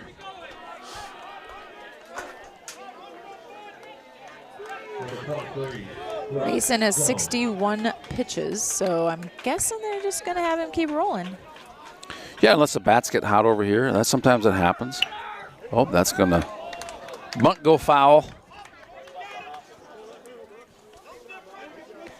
Oh, just for those of you who did not watch the varsity softball game, the girls lost 2-5, but I heard that all the 5 runs by West Fork happened in 1 inning. So if you would have erased that inning, could have been quite a game for the That was an Saints. unfortunate inning. I went over to check in. That was after our JV guys got done. And I went to go, oh, boy, that's not. Yep, errant throw there on a Pickoff attempt. pickoff attempt, and that's going to be base runner advances to second base. So base hit at this point could possibly score. Coach Sweesaw going to go visit Mason Beelan on the mound and give him a little breather. You know, Lady Gina says, as a coach, you look for these moments, right? Like you get to go visit the mound for free once every inning. I believe if you visit the second time, it's got to be to change the pitcher out. But, you know, why not do that here, right? So Mason, we know Mason's a little tired. You get discouraged when the kid gets a bat on the ball and you've been doing so well. And it's true that sometimes batters can figure pitchers out a little bit, and then they start to heat up a little bit. The batters do, right? So break that momentum up a little bit for the other team. Go tell Mason, hey, it's okay. You know, that was a throw that was not ideal, but let's just take a moment, take a breather. Let's get over it. Let's move on. And so moving on is exactly what we're doing with an 0-1 count here.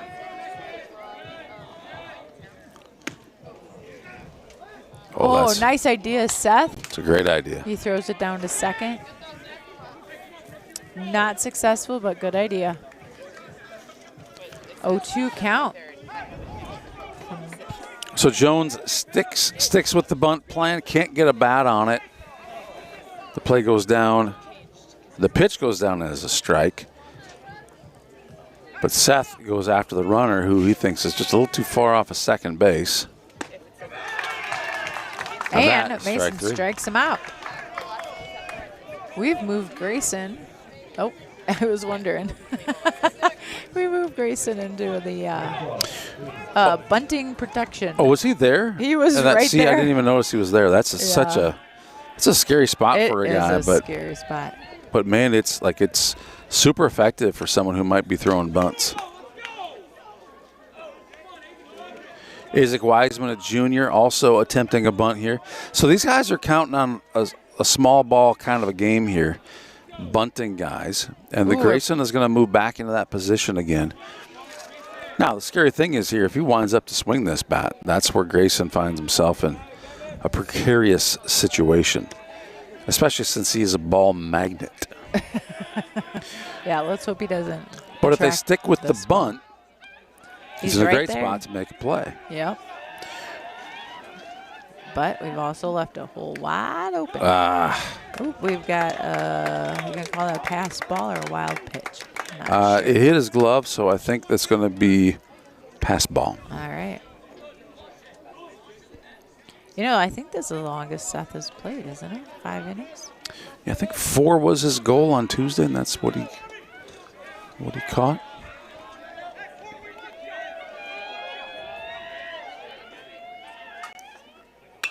I see that we're warming up Zach Jensen. Zach Jensen. All right. Well, that would make sense with Vroom on first base. Jensen's available to get his arm warmed up. Yep. So the count's 2-2 here against Isaac Wiseman. 1 out, runner on third. Mason throws a beauty of a strike 3. Great pitch, Mace. Great pitch. I love that pitch. It looks like it's high and outside, and it comes into the zone. Just nipping the corner of it. It's gotten a few batters tonight. Number 5, Aiden Bonner, a junior, up to bat now. 3 singles so far on the season. There's another great pitch by Mason. 70 pitches into this one. We're getting some energy going for the Saints. I like that. If we can keep this runner on third and get out of this inning, that would be amazing. That's a wild success. Strike 2. Great job, Mason Beeland. It's a beauty. Watch how the shortstop and second base work in and out. They don't want a ball getting away from Mason on the throw from Seth. Outside is good pitch on that one. Good idea. You don't know how heavily he's going to be defending and protecting with this 2-strike approach. That's a beauty right there. Great job, Strike Mason 3, Beeland. Mason. That is as excited as you'll see Mason get. He's happy to be out of that one. That was awesome. I'm going to rewind that 0 and see runs. that. Oh, my gosh. Yeah, you don't see Mason get real excited, but he's pretty stoked on that one. That was great. Good job, Mason Beelan. All right, so just like that, we are heading into the top of the 6th inning. Saints with a score of 4-1 over the West Fork Warhawks.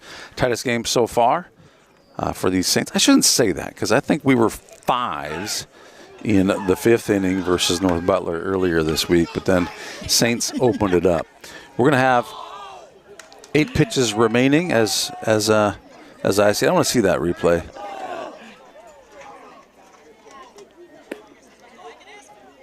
Here it is. Boom. Can't see him very well. You can't, but he's stoked. He's excited. He's stoked. That's fun.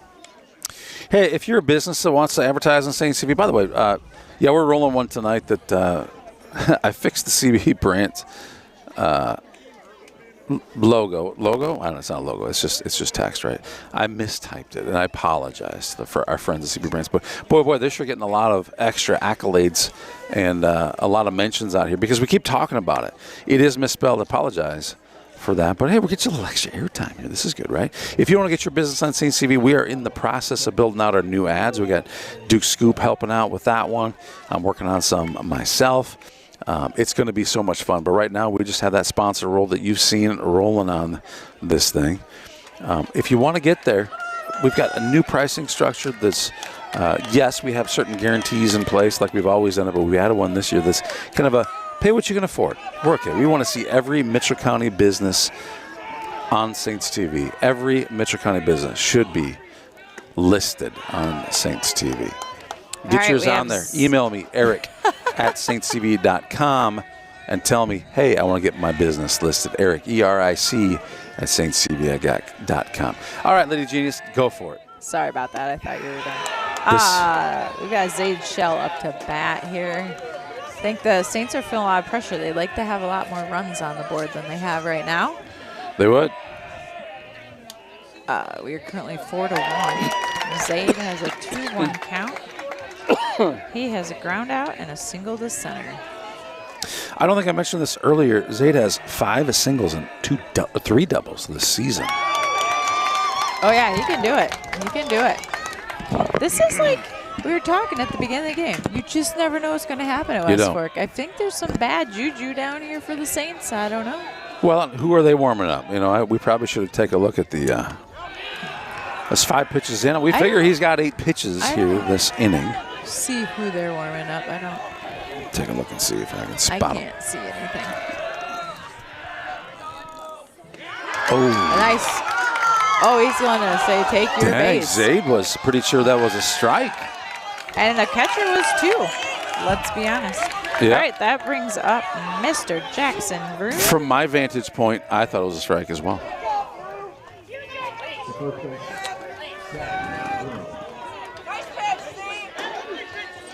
Jackson Vroom, we know he's got some power. We know he... Oh, hit by a pitch for the second time tonight. It knocked his arm guard right off of him. I don't know, does he know it? It's still laying on the ground there. Yeah, I don't know. But it is there. Oh, we're getting some naughty words coming from Yeah. the So fans. this is no longer G-rated. We apologize for any of the kids that are listening out there, picking up the sound bites from the crowd. The umpires are discussing. Like his arm guard.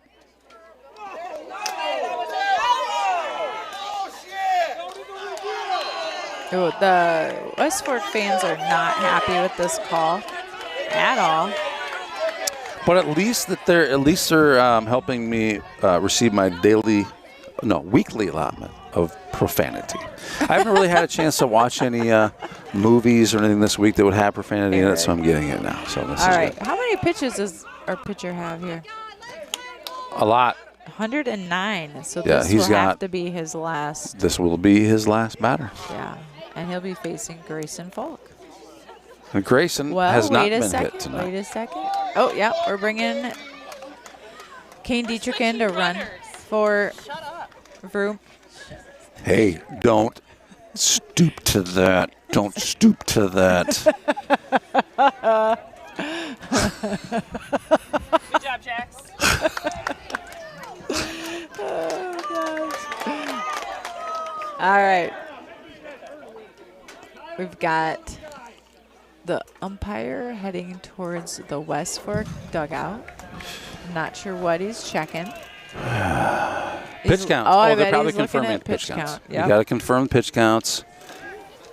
We got 109. They've got so a little bit of history. This is actually interesting history. While we're taking a little break here, so I was once responsible for pitch counts, and I promise you, Lady Genius, I was spot on. Tate Meyer was pitching here, and we did not want to pitch him more than 90 pitches.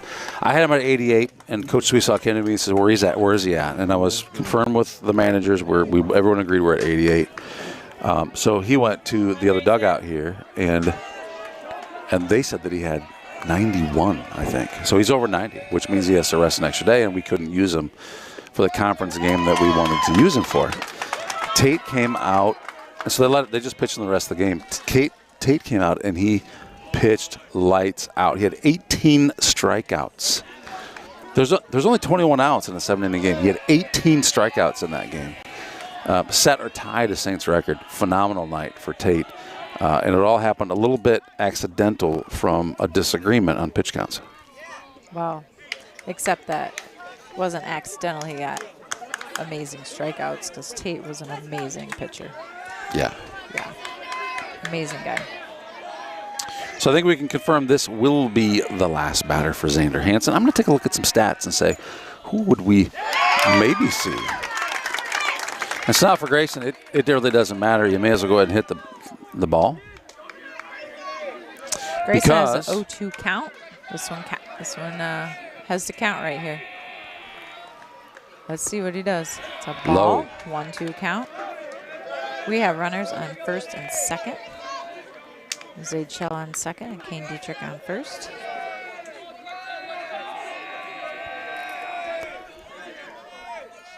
In the dirt, that's going to advance runners. And that was 0 outs. Saints have runners on second and third.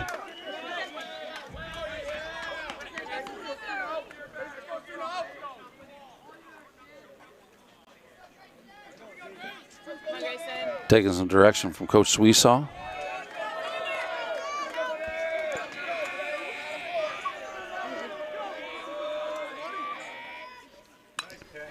There you go. Grayson walked his first at-bat and had a pop out in his second. He's in a tricky situation, being a young kid who's a ball magnet. The 2-2 count. So Xander's. Oh, yeah! That's going to drop. Woo! That's going to score a couple. Great. Great job, Grayson Falk. You know, Grayson does great things when he's not getting hit by a pitch. Great job, Grayson. Great timing. That brought in both our runners. Our score is now 6-1. And that was the last pitch for Xander. Let's see who we bringing in.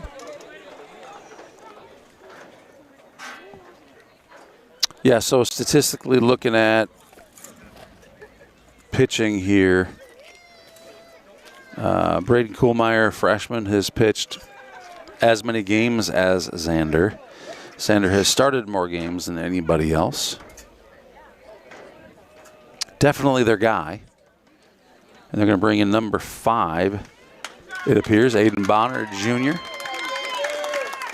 Let's talk about Aiden Bonner from pitching perspective. He started 1 game. He's played in 2. He's 0-1 for a record. He's pitched 9.2 innings and has a ERA of a very respectable 3.62.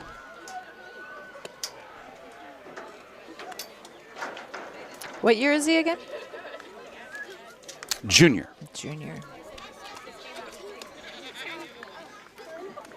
So I'm looking at his pitching here. It looks like he's a capable pitcher. Looks like he's going to be able to find the zone okay. I would say that Xander Hansen probably had some higher velocity and probably some extra pitches in there. Had a little more versatility, I would say, to throw batters off a little bit. Be interesting to see what happens here in the top of the 6th inning. Saints leading by 5.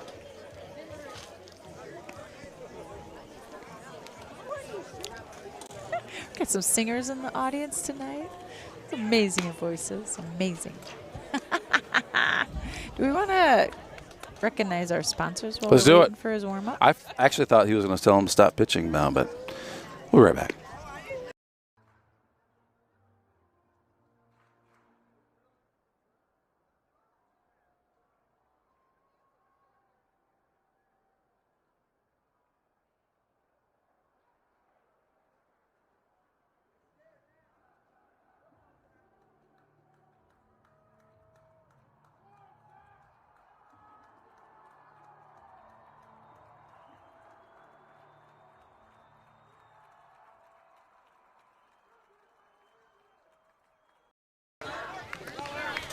All right, so those of you who are joining us, West Fork has a new pitcher. His name is Tee Up Eric Sparrow. Oh, I'm sorry. I didn't know it was coming. I didn't actually have it in front of me. So Aiden Bonner, a junior. Actually, we did talk about that. We did talk okay, about sorry it. about I just that. couldn't Yes. remember his name. Yep. Number 5, Aiden Bonner. Been throwing some warm-up pitches. We've been watching that. Porter Sweesaw shows bunt, but pulls it. Oh, he's still thinking about bunting. Oh, we have a got pickle. trouble. Grayson Falk is in a pickle. Oh, he's in trouble. And they got him out. Well, Grayson, nice idea.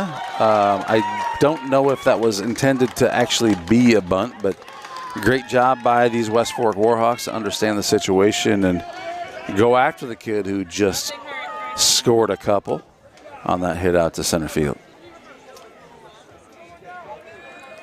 All right, we've got Porter Sweesaw up to bat. Porter's got a 2-0 count, 2 balls, 0 strikes. He's shown bunt twice. I think he'll just hit one now. A little bit behind that one. Porter's had 2 singles and a strikeout this evening. I have a really good feeling about Porter in this at-bat, so I expect something here great. Porter, let's go get it. That's Ball good lead high. that.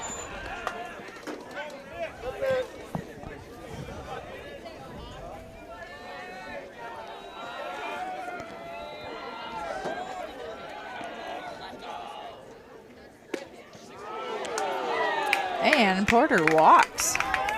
I guess that was my good feeling. My feeling was stronger than that, but Feeling was but that a you walk would is get on good. base maybe. We'll huh? take it. We'll take it. Take it. All right, that brings up Connor Mullenbeck. Mully has had a single and 2 strikeouts. He's not been happy with the strikeout, so No. here's his opportunity to redeem himself.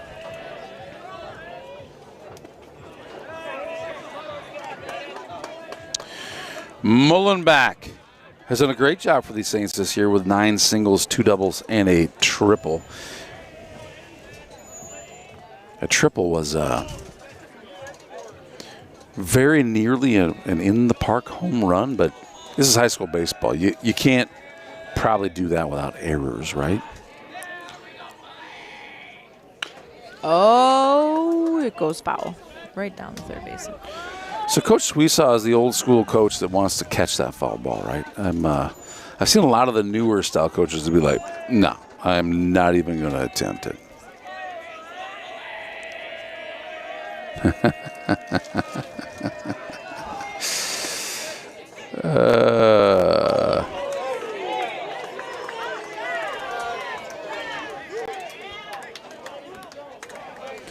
I got a funny little text there. Sorry about that. All right, Connor, here we go, buddy. All right, we've got Porter on first. Count is 1-2. We have 1 out. Oof. Fouls There's your it out. 2-strike approach. You know, after you strike out a couple times, I think that your nerves, your anxiety is just a little high. You know? Yeah, I mean it's a real deal. A slump is a real deal, right? It sure is. Oh. Yep, that was one. As soon as it came across the plate, you knew he wanted it. They tried to get Porter at first. It was close. But they call him safe. I'm going to say it's close enough that the crowd is vocalizing their opinion. All It right, appears to be Anthony. different than what happened. Anthony Schnabel's up to bat. Anthony, Tony, whatever you want to call him. Is Antoine okay? It's kind of a combo. I haven't heard that one before, but that's kind of fun. He hits it to the second baseman, gets out. And we are heading into the bottom of the 6th inning. I tell you what, Lady Genius, not a bad inning for these Saints. They scored 2 runs in that. They've been averaging 1 run per inning. And these West Fork Warhawks have defensively kept the Saints, for the most part, at bay. These Saints average 16 runs per game. They'll get 6 here tonight. So I expect we're going to see more Mason Beeland. Bottom of the 6th coming right up.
All right, we're back. Mason Beeland still on the mound for these Saints.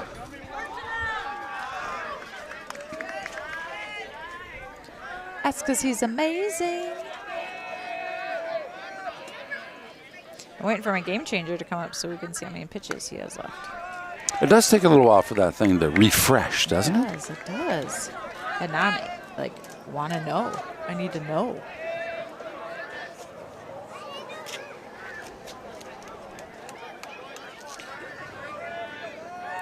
He's got plenty of pitches left. He's going to be just fine. I think so, too. And the thing is, with the Saints team, if it isn't Mason, we got guys that can deliver. That's right.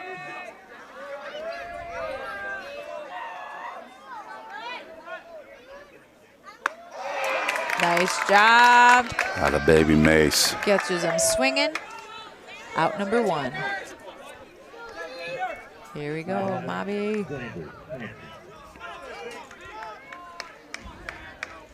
Xander Hansen, number 1. What position does he play now? He left as pitcher. Do you know where he went? You know what? I did not. We should have. I know. We should have. We should have. We should have. Apologies to those listening That's all from right. Westwood. I bet they would have liked to know.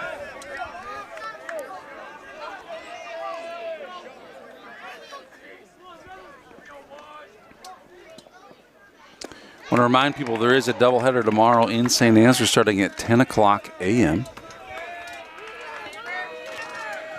versus the Hampton Dumont Bulldogs. And I don't know how those guys are doing, but we're going to talk about that tomorrow. You just make sure you're there. Concession stand will be open. It's going to be a hot one. Wear your sunscreen. Bring an Your umbrella. Yeah. Ooh, And not just for the jinxed. rain, right? Umbrellas are more than just for rain. That's right.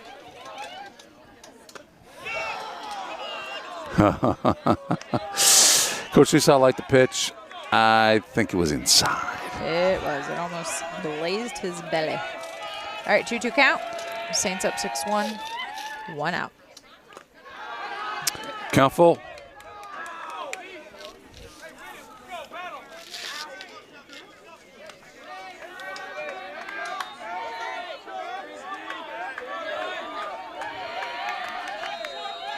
I wonder how many pitches Mason has been averaging per game. He's at 82 pitches right now, which I feel like is higher than he's been pitching. But Man, that was a beautiful strike.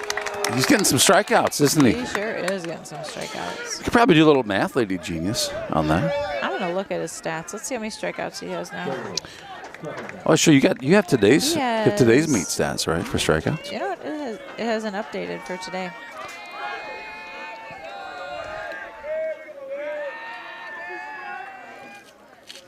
I don't think this is accurate. Up to bat, number 18, Schreckengast. Porter goes back for that one. Caught easily by Porter. And that was a pretty quick finish to the 6th inning. Saints scored 2 in that inning. These West Fork Warhawks scored 0. And with that, Saints are going to take a 5-run inning into the top of the 7th. By the way, this is a 7-inning game, so we expect this will be the last inning. Saints would like to get a few insurance runs. We'll be right back.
All right, we're back. Landon Yinger up to bat.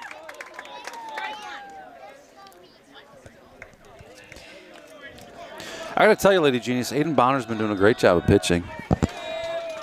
You know, once you get past a team's first guy, sometimes you don't know what you're going to expect. And, Yeah.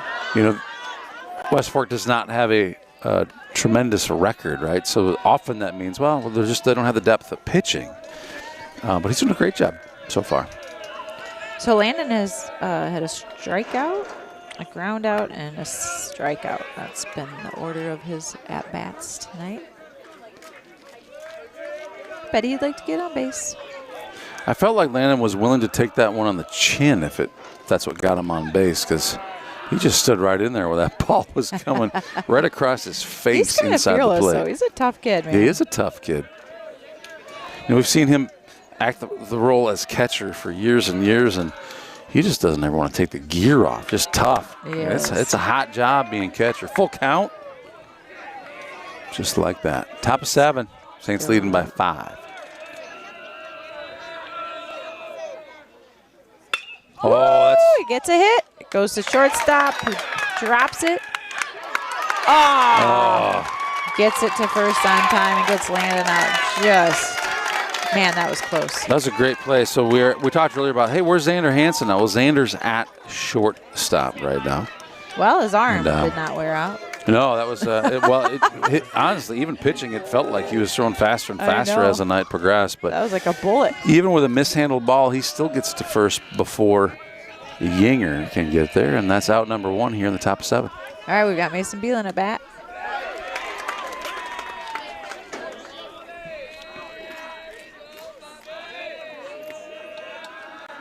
Mason has had a walk, a double, and a strikeout. That one was very high.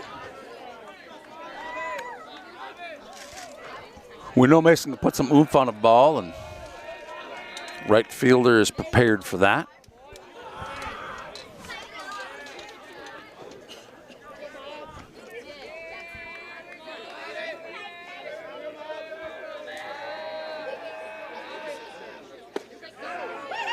Hey, ump says that's out. Right. 3-1 count.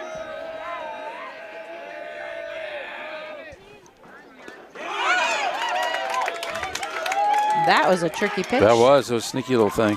Looked like it was going to be high, and then it just dropped last second. You know who I miss? You know who I miss out here, Lady Genius? Who do you Number miss? 12, Colton Wienia. I know. I miss Colton, too. We hope he can be back at playing with the Saints here real soon. A lot of injuries these kids deal with. All right, we're sending out number 3. Jarrett Meyer coming out to run for Mobby. That is Drew Power's old number. Yes, it is. You know, you get really used to these kids wearing this number. I know, right? 5 years in a row. Then you got to change your mindset. And Jarrett's number 4 in JV. So. Well, that's just wrong, isn't it? It's not wrong.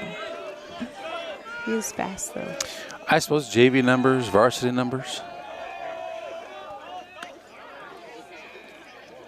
All right, we got Joe Clev. He was just ducking to avoid a hit by pitch.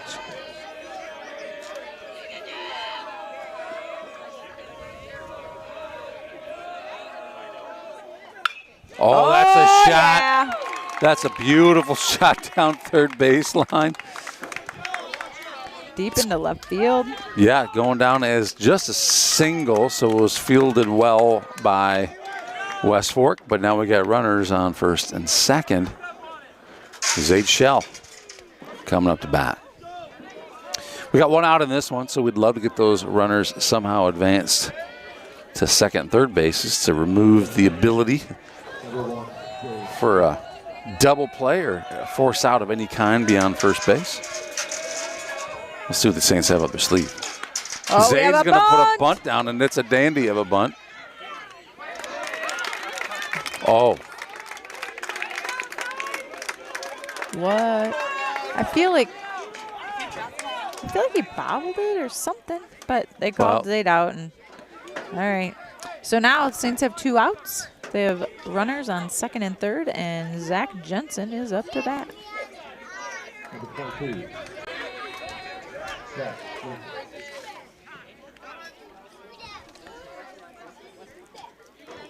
Coach S is calling time. He wants to talk to his runners and Zach Jensen. Having a little powwow. What do you think they're saying? You know, I don't know.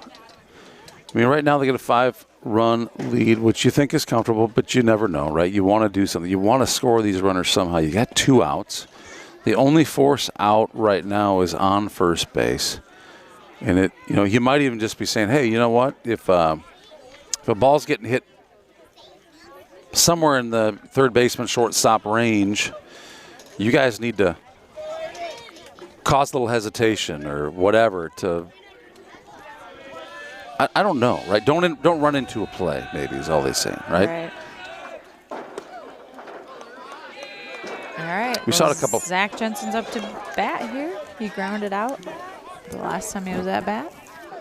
We have 2 outs, so this is kind of a big at bat for him. Sneaky pitch again. Yeah, off speed. That is sneaky. It's a good pitcher, this kid.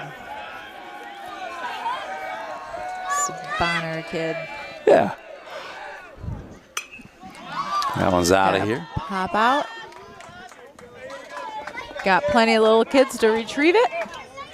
I swear, I just saw some That's right. lightning. Well, it is. It's like way up over there. It's not close to us at all, but No. and yet there's nothing on the radar. So maybe it's just heat lightning. Could be fireworks. Fireworks. Let's go with that because we don't want to delay the game. Zach is battling for us. Yes, he is. 1 ball, 2 strikes, 2 outs, 2 runners on base.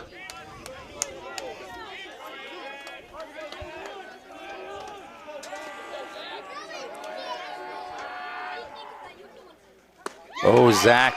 So that has been a sneaky pitch that's come through as strikes earlier in the game. Don't blame him for swinging at it, but it did seem like it was coming in high through the zone. Saints score 0 that inning, and so we now just need to close this one out and not let anything funky happen.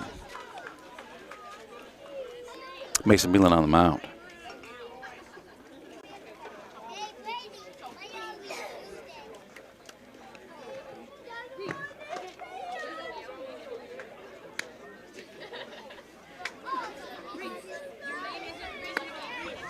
Let's thank our sponsors, shall we? Because without them, we won't be able to do this.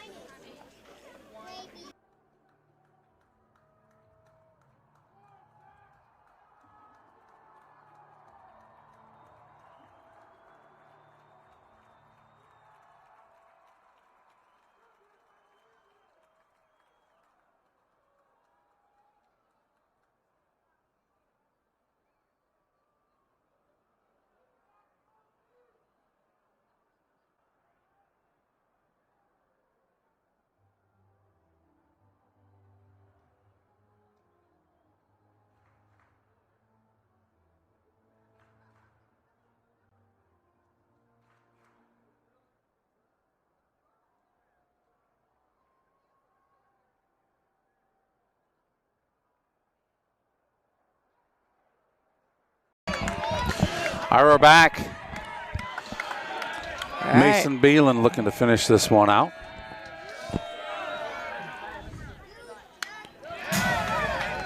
Strike number 1.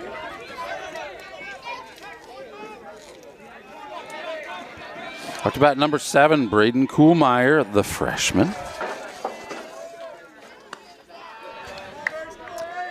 What? Oh, just see if you had your. Oh, there's your pitch count. So Mason is.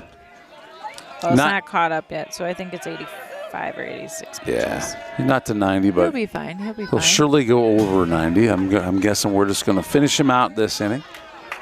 But he'd like to just finish this inning before he has to be taken out. You bet. Let's just do that. That'd be a complete game for the guy. Why not? I know. It'd be awesome. Oh, we've got a slap to short. Oh, boy. Throws it to. Ooh, that was not Port's best throw. Well, he had no choice. If he's going to throw that, to be throwing it on the run, and it was a tough throw. That was tricky. Kind of does a little bounce before it gets to Jensen. Sneaks past him. So that is a double on air.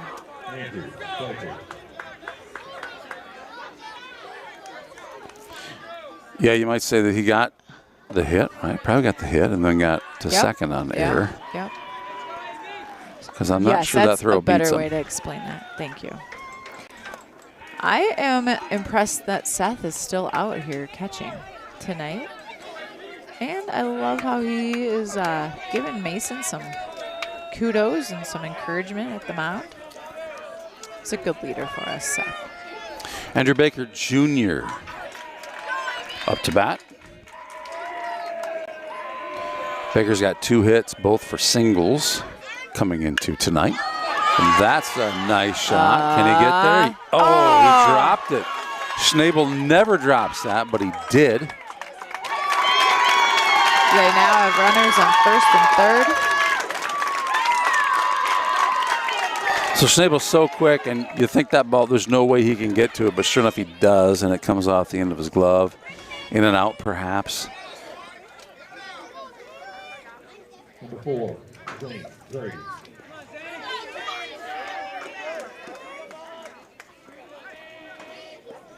And just like this, in the bottom of the 7th inning, the Warhawks seem to be coming alive. They got runners on first and third.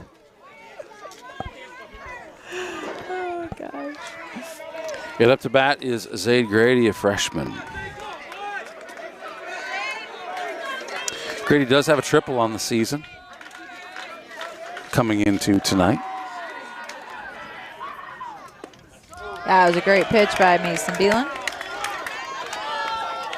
We'll take 2 more of those, please. I'm going to order it up right now.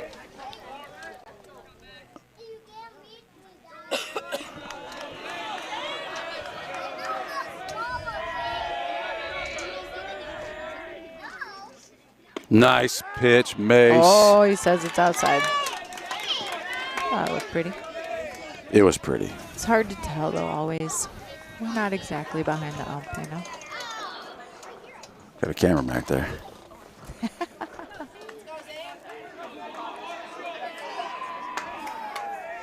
Mace says, I don't like that one. Give me another call. And here we go. One goes a little outside.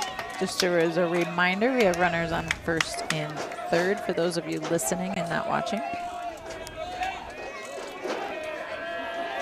2 balls, 1 strike. That's a beauty. Great Kinda pitch by Mason. Catches the inside corner at the plate there to bring the count to 2-2. Mason looks so calm, cool out there. He's cool. Cool as a cucumber. Nice job. First base is occupied. So Coach Sweesoff. I think Coach Sweesaw is thinking maybe that first baseman was going to run. Yeah, he's still talking about this. I don't know what he said. He saw something. He sees things I don't see. Yeah, don't get me I know wrong, it. right? He's I didn't feel like the genius. first kid on first base went too far, but I think there's just a lot of stress right now. well, and honestly, I would say there's a psychological play that says if you throw it to first base, the kid on first base might think he should be running to second, even though it's occupied. So that's a drop nice. third strike, right? Drop third strike only applies if there's 2 outs or first base is not occupied. In this case, first base was occupied, so the rule does not apply. It's a strikeout no matter what. All right, we have a 1-0 count. That's a great pitch. We got a foul ball. Defensive strike. Brings it a 1-1. Brooks Jones. You like that name? Brooks Jones? It's a Good cool name. I like it a Strong lot. name. I like it too. Got a double so far this year.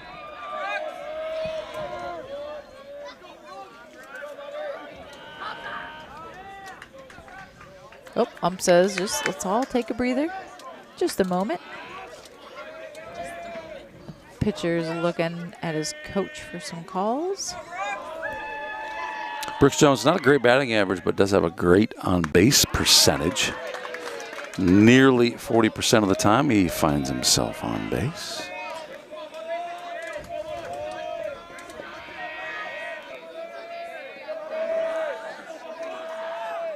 Oh, balk. Yep. Said that Mason double pumped on that. So they're going to send a runner across the plate. And they're going to eliminate our possibility for a double play with the runner advancing to second base. And Coach Sweesaw is going to talk to Mason Beeland, who appears to be at 97 pitches. Yep. What are we doing? Who are we bringing in? Looks like we're bringing someone in, maybe. He's got, oh, they're checking the pitch count. I think they both agree it's 97 pitches. So I'm thinking they're going to just leave Mason in until he gets to 110. Yeah, That would be my prediction. I think if they're bringing someone in, like we'd be seeing them rolling out of there right now because Well- they need to be warmed up and ready. Well, he was warming up both Zach and Porter, and they're already on the field. So Got it. It'd just be a transfer of a ball. Got it. Yep. All right, so the score is 6-2. We have a runner on second base now, 1 out in the bottom of 7. This is the 7th inning. This is supposed to be the final inning. Now, we've seen things fall apart. I think, was it 1-6 that we were behind in the Osage game last year? Something along those lines. It was close to that. We ended up coming back and winning that one. in the 7th inning. Didn't even go to extra innings. I'm sure West Fork is thinking about something similar for themselves right now. 2 balls, 1 strike. Show and bunt. And honestly,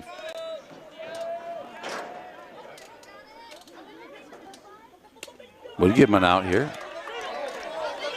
Good hustle by Seth. Kept the runner from running to third. Good job, man. Good job.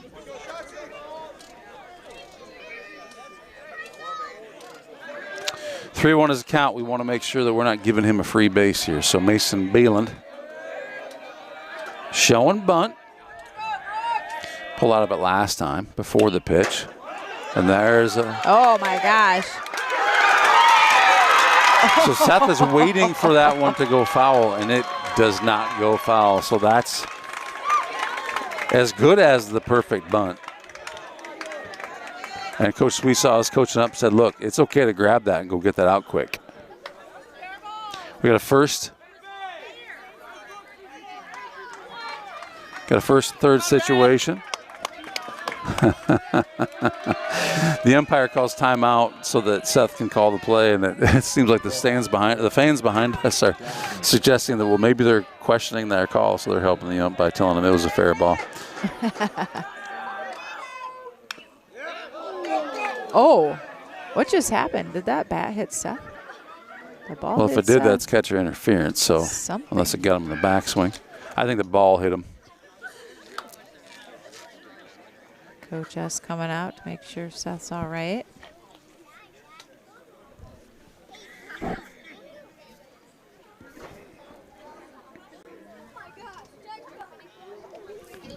Give him a moment.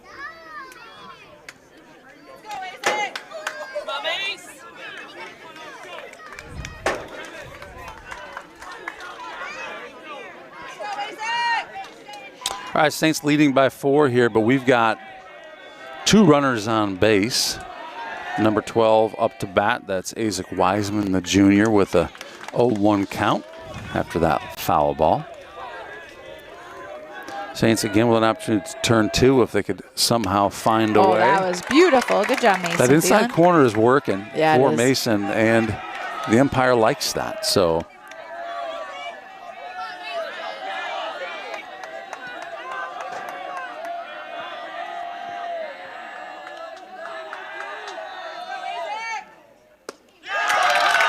there we go. great job by Mason. So everybody breathes a sigh of relief with only 2 outs, because you can find one force out anywhere that'll end this thing.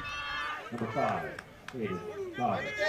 But you got to get it done, because Aiden Bonner's coming up to bat. Mason has 102 pitches. Woo! Nice stop by Seth. Great job by Seth. I think more important than the run that would have scored is that runner on first base. We want to keep him there so that we have 2 options for a force out. That was a great pitch by Mason. That was beautiful. Thielen. Nice work. Wonder how fast he's pitching now. Do you have any idea? I don't. I'll Wonder I'll if his guess mama low knows. innings. How fast does Mason pitch now? How fast is Mason pitching now? 80? Well, it looks pretty. It's beautiful. Does look good. 2-1's the count. Dead ball. Hit by pitch. Bases are loaded. So the good news there is bags are completely hot with 2 outs. There's a force anywhere. Mason's getting close on pitches right now. So 106. we got to have somebody ready. And I'm going to guess that somebody would be Porter. Right there. Just like you said, if they were warming him up a little bit, you got to trust the guy that you're going to put in to get us out of this one. I think Porter would be your guy. All right. So Mason has 4 pitches remaining. The tying run is at the plate right now. Brett Baer, a junior. The pitch towards first. Nobody. Oh my gosh! There's nobody there.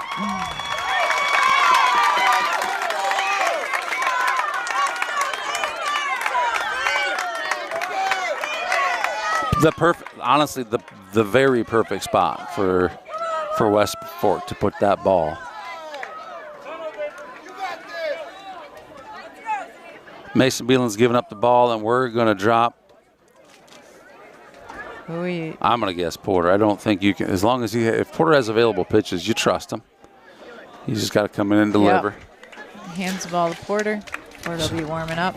So let's talk about that. What do we expect to happen? You get Mason. I'm going to guess you're going to get Mason's experience back on first base. Yep. You're going to get, let's see, Connor third. We move Grayson to short. Bring in Zaid for and second. Zaid to second. I think you're right about that. That's going to be my guess. So, one, Porter's capable. We know that, right? We trust Porter. He's done great things for us in the past.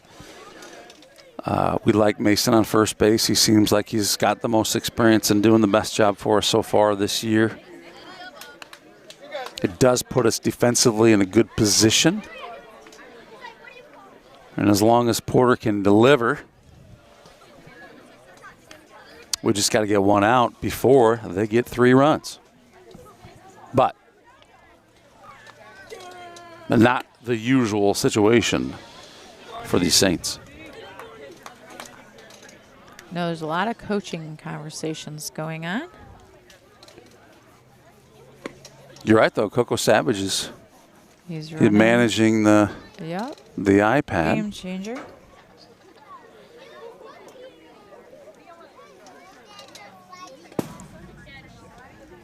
Well, let's go thank our sponsors for all the amazing So thank you, support. sponsors, for all that you have done to keep this stream free to watch. Here's a look at them. And by the way, CB Brands is misspelled. See if you can find it.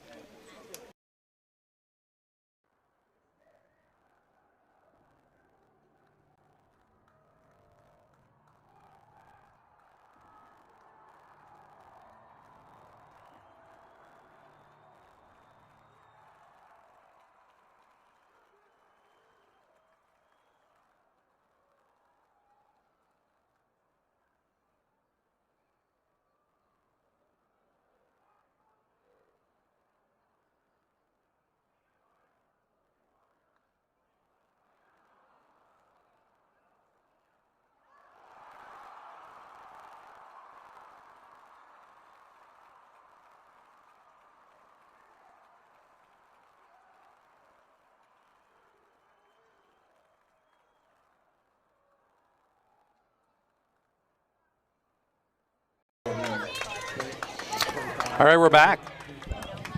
If you happen to be just joining us, I think these West Fork Warhawks couldn't be in a better position than they are right now. The one guy who has a home run this year is Xander Hansen. And who's up to bat? Xander Hansen. The bases are loaded. They are juiced. West Fork needs 3 runs to tie, 4 runs to win. Xander Hansen probably thinking about the homer that he has hit earlier in the season and wants one right here. That's going to score a run on the pass ball.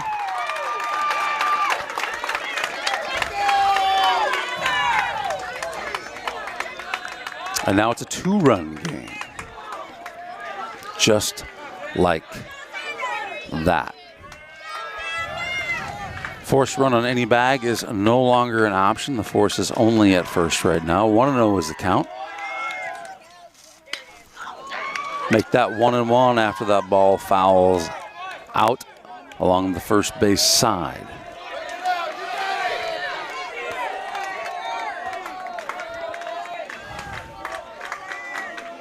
Coach Sweesaw directing his infield and outfield to go ahead and move to the right.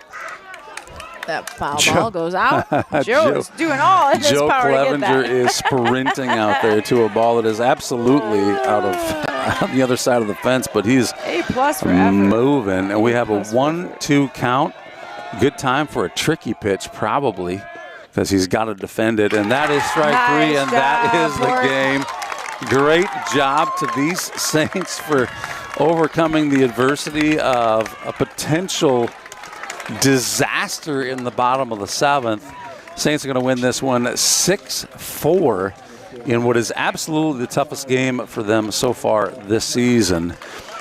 Great job of these West Fork Warhawks. They proved themselves to be a valid opponent here on their home field, scoring 3 runs in the bottom of the 7th when they really, really needed them, and putting base runners in position to, at the very least, tie this thing up, if not win it. Great game for these West Fork Warhawks. Slightly better game for the St. Ansgar Saints, but I'll tell you this, Lady Genius, they leave this one realizing there's a few things we need to work on. So I'm sure Coach will be looking at those things. We've got a doubleheader tomorrow versus Hampton-Dumont. They'll get to practice on Monday and have another game on Tuesday versus Lake Mills, and then capping off a short varsity week versus Newman at home next week. All right, that's it for the triple header. Saints win the first one. Saints win the JJV meet. Saints win the meet. I'm sorry. What time is it? It's getting late. Yeah. Saints win the JJV game early. They win the JV game after that, and they win the varsity game in a very close one here, 6-4. Thanks for joining us, everybody. We're going to see you tomorrow for the doubleheader versus Hampton-Dumont. Hey, make sure you're there. What a fun way to spend your Saturday. First pitch, 10 a.m. See you then. Nighty-night.